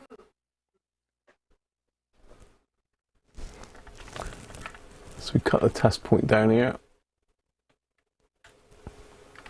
Okay, let's cut just there. You can see that if I turn it around to the side. So I've just snipped that at the moment. So you can either replace that or just pop a little bit of solder across it. And as I say, in underneath, I've just shorted the input to ground there. Doesn't look pretty, but it is shorted. And it'll look just as good when it comes back out. So you need to pop that in. Let's put that underneath again, so you don't short on anything. 2 multimeters. We know that the fluke's a bit poorly, so we're going to have to use the old Maplins.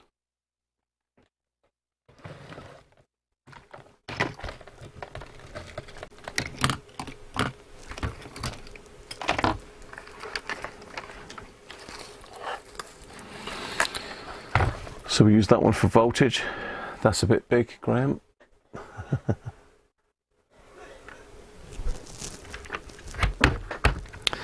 Swap the leads around in this for current. We'll use this one as current.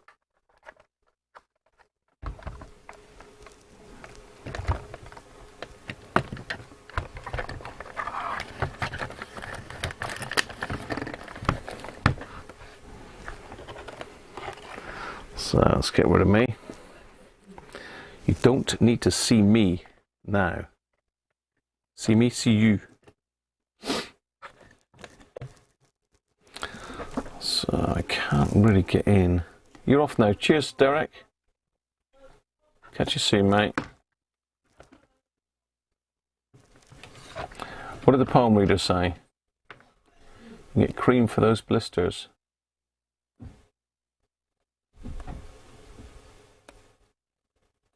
Don't get into bed with her, she won't suffer. She's already suffering. Cheers, Derek. Coco's misbehaving again. He's a misbehaving machine, he is. Right, we need to get a couple clips for this. Not that one, because that one's good.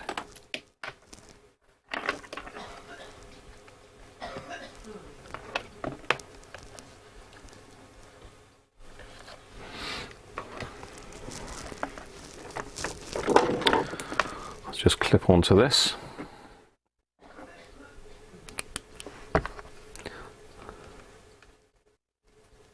Hey Clive, how you doing, mate? We've just hopefully fixed an amp for a Sovereign 2. Hopefully. Hang on, this is Cruncher.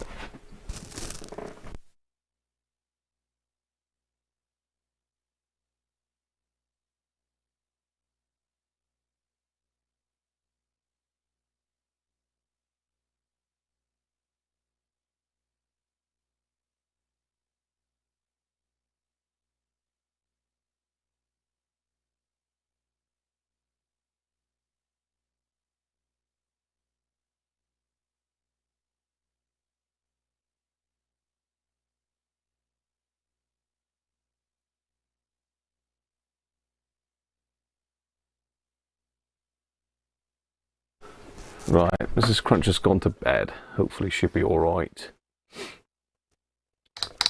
So we need that one on milliamps. This one on DC voltage. I'll set it on 20 volts. So let's have a look at the instructions a minute. Where are we? Where are we? There we go.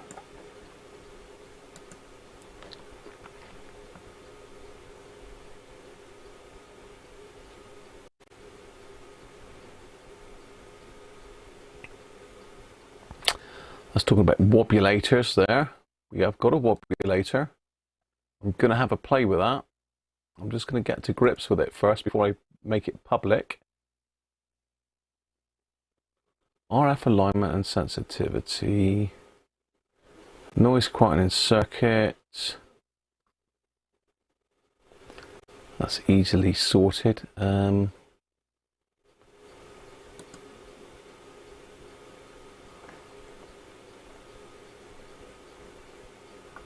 Okay.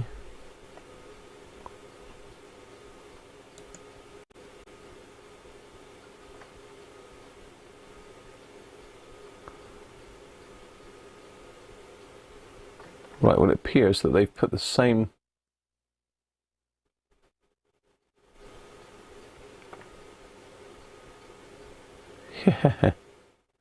oh, it's 3 milliamps and 8.85 volts. Is it, George? You've done a Sovereign 2, George, have you? Or are we saying it's the same as the Hunter? Let's pop it on then.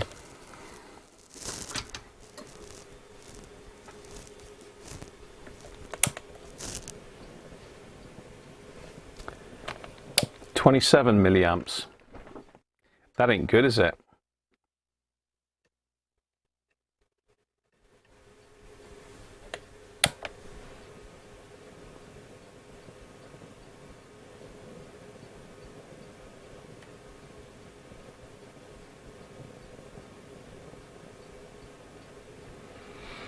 Roughly three. Let's find me probes for this meter, which have just dropped down on the floor.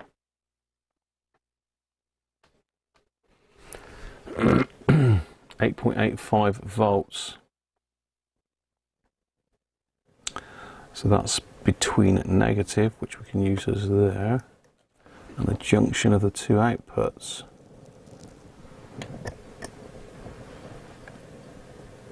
7.3. Something's isn't noisy here. I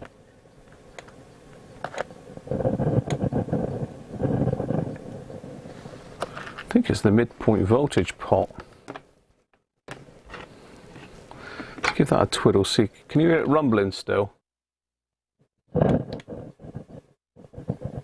That's it. That's quieting that down. That was what that was. I tell you, they do try and trick you, these things, don't they? Hey, will this give the same reading, just probing off of that?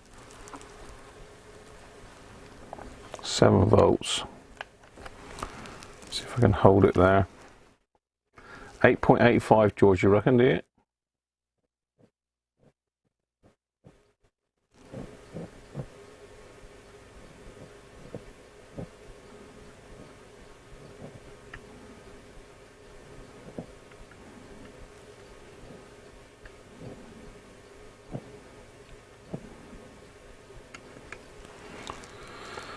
.7 on the quiescent current. Let's just pop that up a little bit then.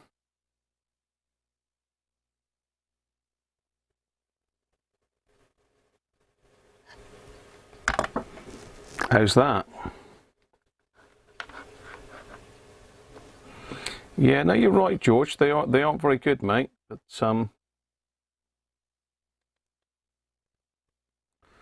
how's that then?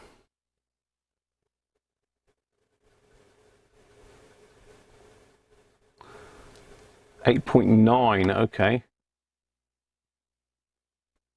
So it's just a fraction more then. I'm sure George said 8.85.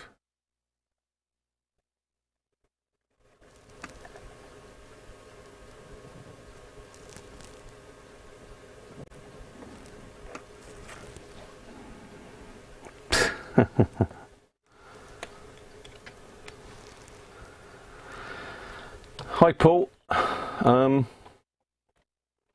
me see if I can get the amp on the overhead cam.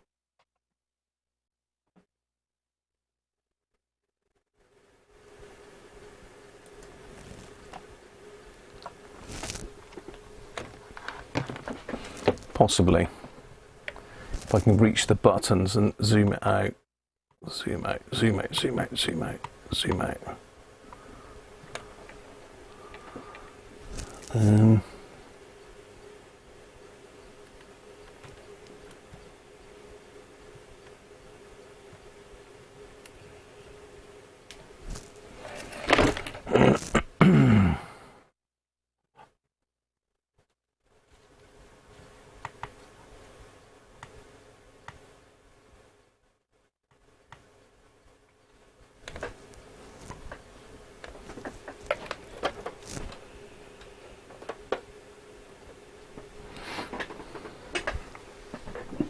Let me play then. Let me see if I can get the meters in the picture-in-picture and the amp board so you can see what I'm adjusting.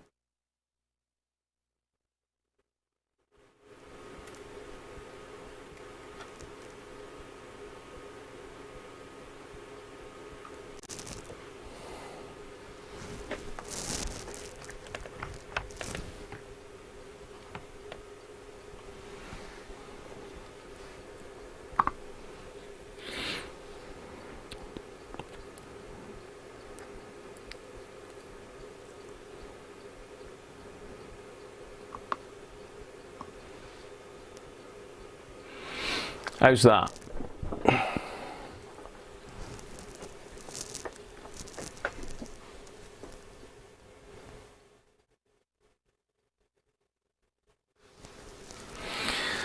So we'll look at this one first then. 2.79, so it's, as it was warming up, it does alter. So that one's down here, look. That's this pot. So all I'm doing is turning that one.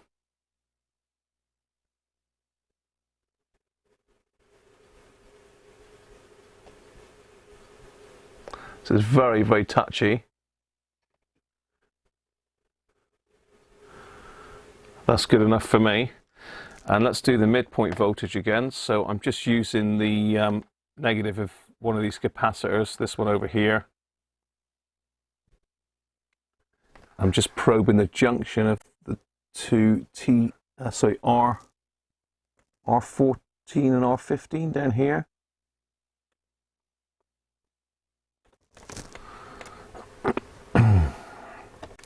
So you see we've got 8.95 there. So that wants to come back a bit. So now we need to adjust this one here.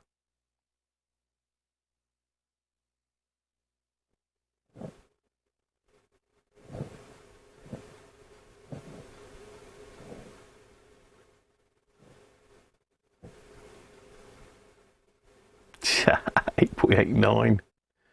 Go on, you little monkey. How's that? 3 milliamps, 8.9 volts.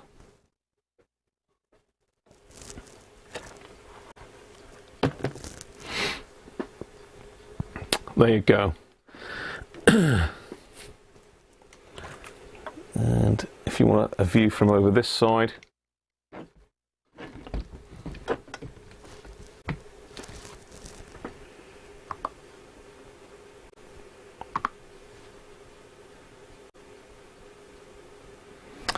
so the two points of adjustment were this one,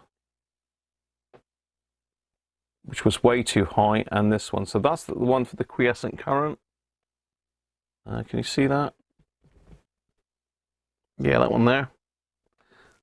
And on the board that is marked RV, can't see it.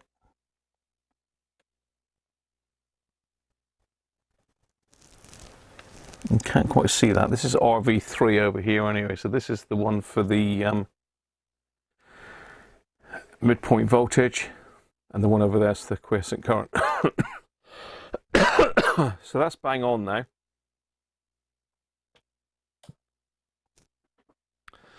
So let's go back onto the main camera. Zoom back out.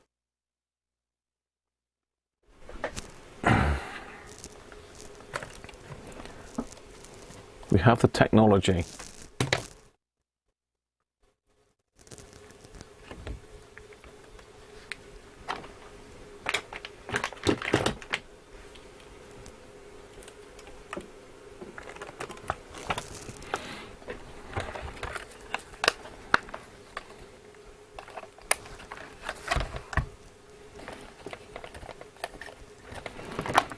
Right. So remember to put those leads back in the right place. Tuck that multimeter back.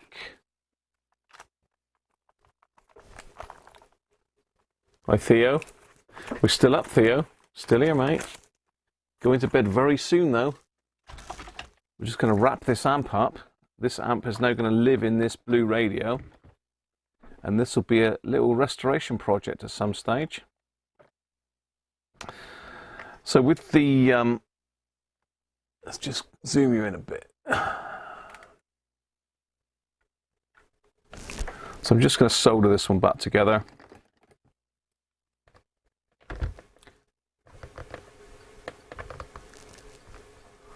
Just move them down till they touch. Pop a little bit of flux on.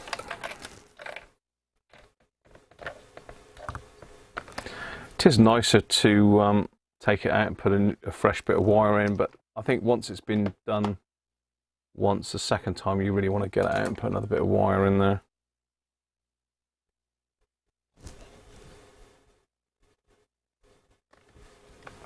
There we go.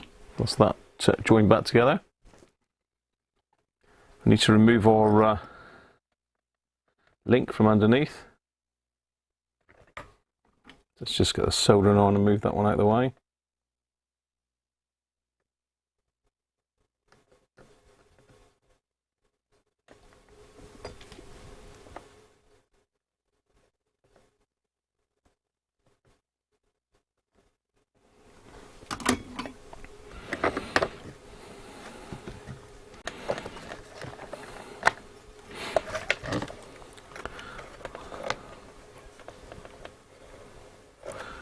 So there's a little insulator in these as well, in the actual board, in the radio. You can see it there. Are we looking at that one? No, we're looking at this one. See that on the bottom there's a little insulator block? So that needs to be underneath, and the spring washer on top.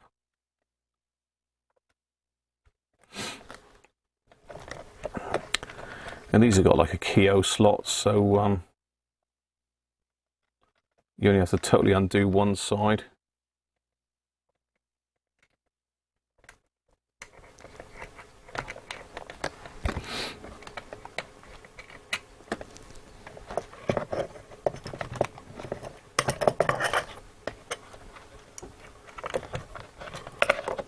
That's the wrong way round. Let's do it that way.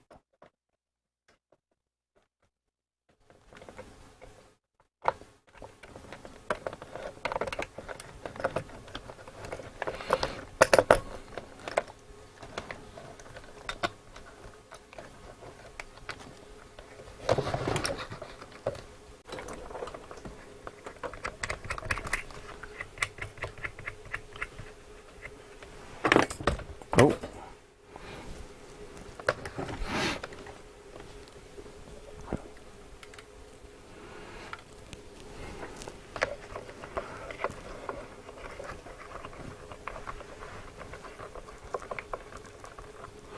No, what did a palmist once say to you, Mike, Racing Demon? Come on, tell us. What did a palmist once say to you? Come on. Joe Harvey. Lots of drama on the Boit. You're not on the Boit. Get off the Boit. Boit. Harvey and his Boit.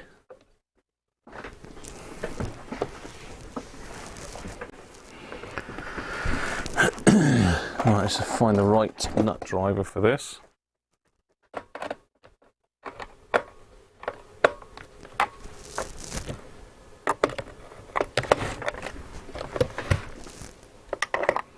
Do a bit of an angle.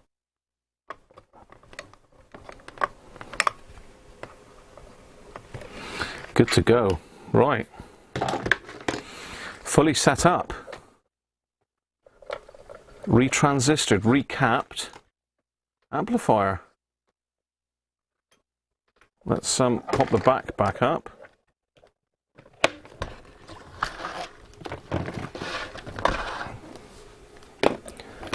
Give her a blast.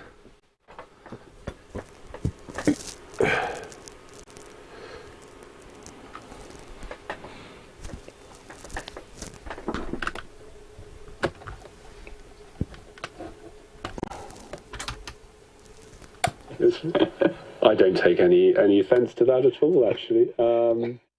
It's an interesting question. I think it's lost a lot of its real practical meaning. It's just symbolic more than anything. You never expected to be an elder. No. Tell us how it happened. I had an older brother who's Anthony as well, who sadly died in his 20s.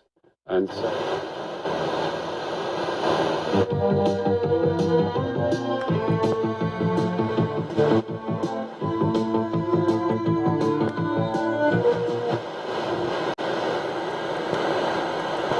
visit Odeon.co.uk to book your tickets and escape the You were another one. You're just saying that because Ben pointed. You don't have to say, just in the room. And Ben Sterling, welcome back to Radio 1, mate. I've seen you round and about in Ibiza, I mean, because you pop up everywhere.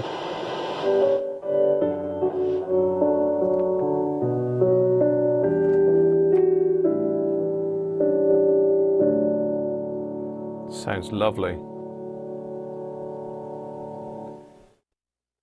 This is Classic FM.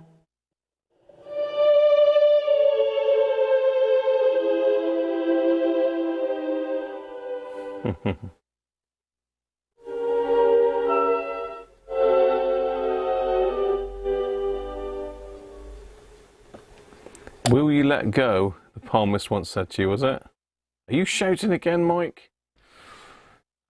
There we are, people. One sovereign, two. I can't have it too loud because Mrs. Cruncher's in bed now, trying to sleep.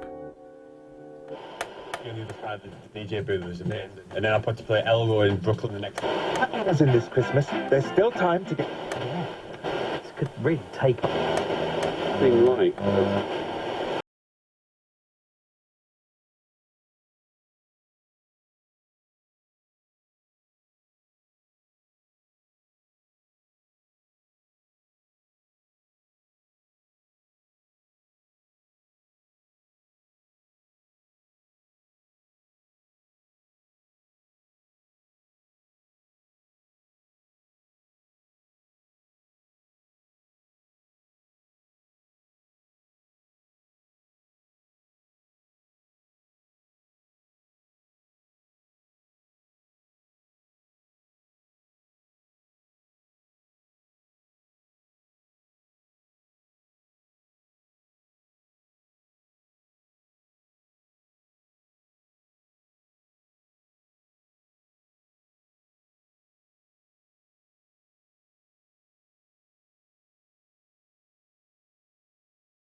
Cheers, Paul. Have a good one, Paul. Rest up, mate.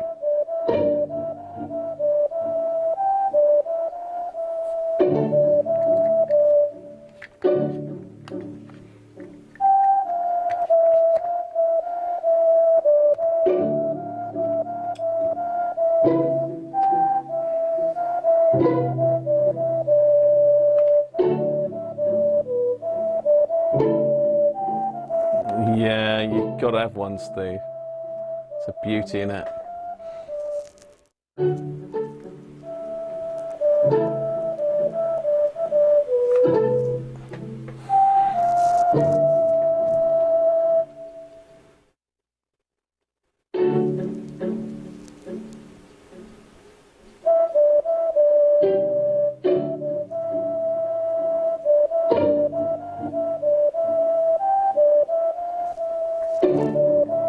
It's only drawing 30-40 milliamps, it's not drawing a lot of current.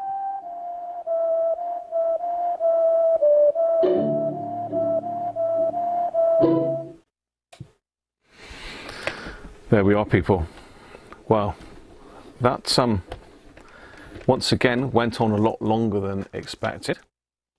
Nothing new there though, but it's nice to get a little amplifier in this one though. Still needs some work. But we've got it sounding awesome. Sounded awesome with the other amp in it, but it's now got its own amplifier from a scrap amp. So we've rebuilt a scrap amp, and we've now got an awesome sounding radio. Brilliant. Current and midpoint voltage done. Good job. I'm pleased with that. Well pleased. You off mic as well, are you? Cheers, Harvey. I'm going to do the calendar now. I am going to do the calendar, so stay tuned for the latest installment in the Advent calendar from Wera. Let's make some room.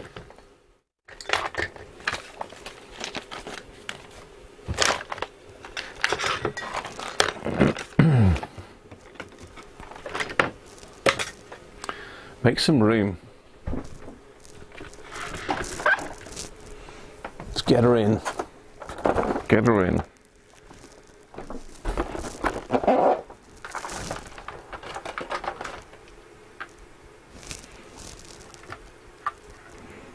Wrong way, Graham. Down, up. A bit down a bit.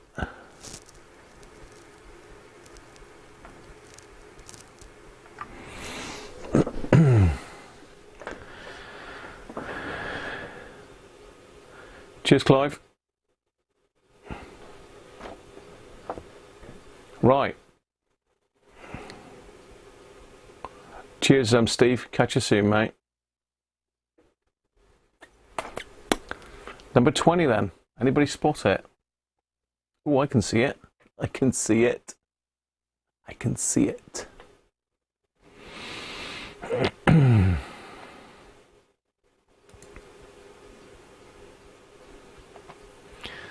Come in, number 20. Where are you?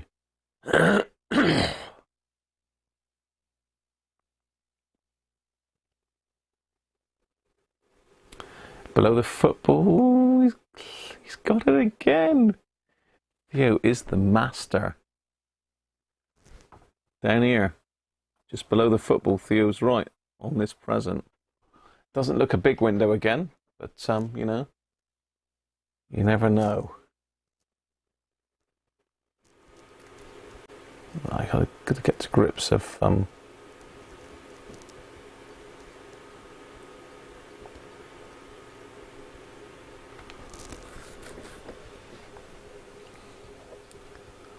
camera's moving on its own now.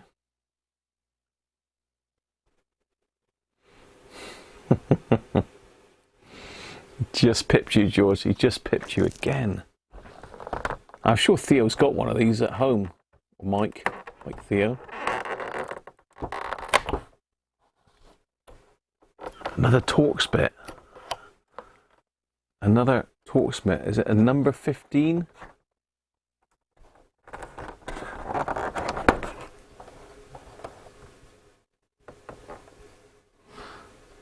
I know my hi-fi amp has got Torx screws in it, and I've got a few bits of hi-fi gear have got Torx screws. So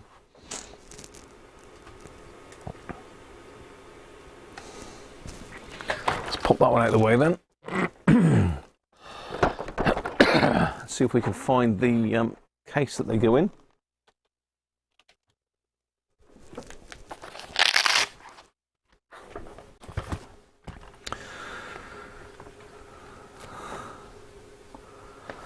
So yeah, we've got a 25 and a 15 now.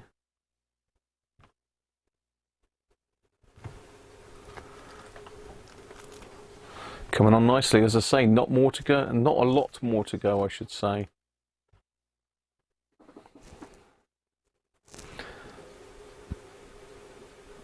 Again, this isn't sponsored, by the way. This was bought by Mrs. Cruncher for me for my birthday.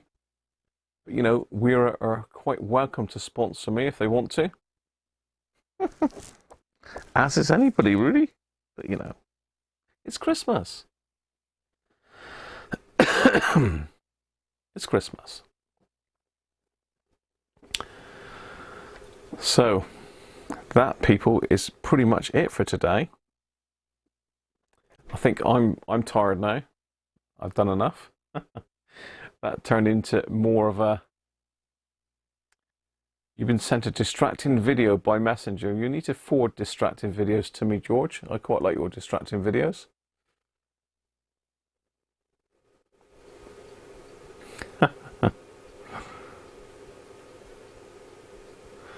You ain't got one. Ho ho.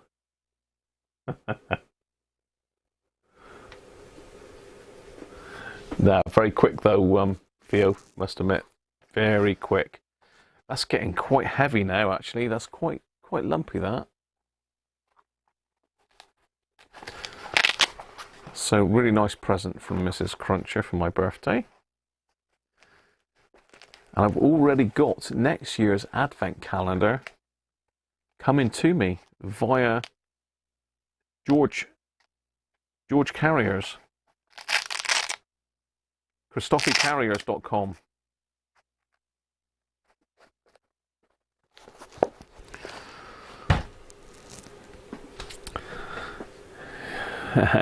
Cheers, chaps.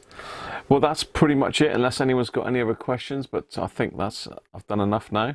I need to get to bed. 11:30, I'm tired. Mrs. Cruncher's in bed asleep. Shh, shh. Mrs. Cruncher's asleep. So, tomorrow's stream, when is that going to be? I'm not 100% sure yet. I'll have to see what Mrs. Cruncher's working. If she goes to work, she shouldn't be going to work, though, to be fair. Mrs. Cruncher, if you watch this in the early hours of the morning when you wake up coughing, you're not really to go to work. You stay home. Cheers, SJD. So night, everybody. Hope you've enjoyed that. Quite interesting, I think. Another radio from Hacker.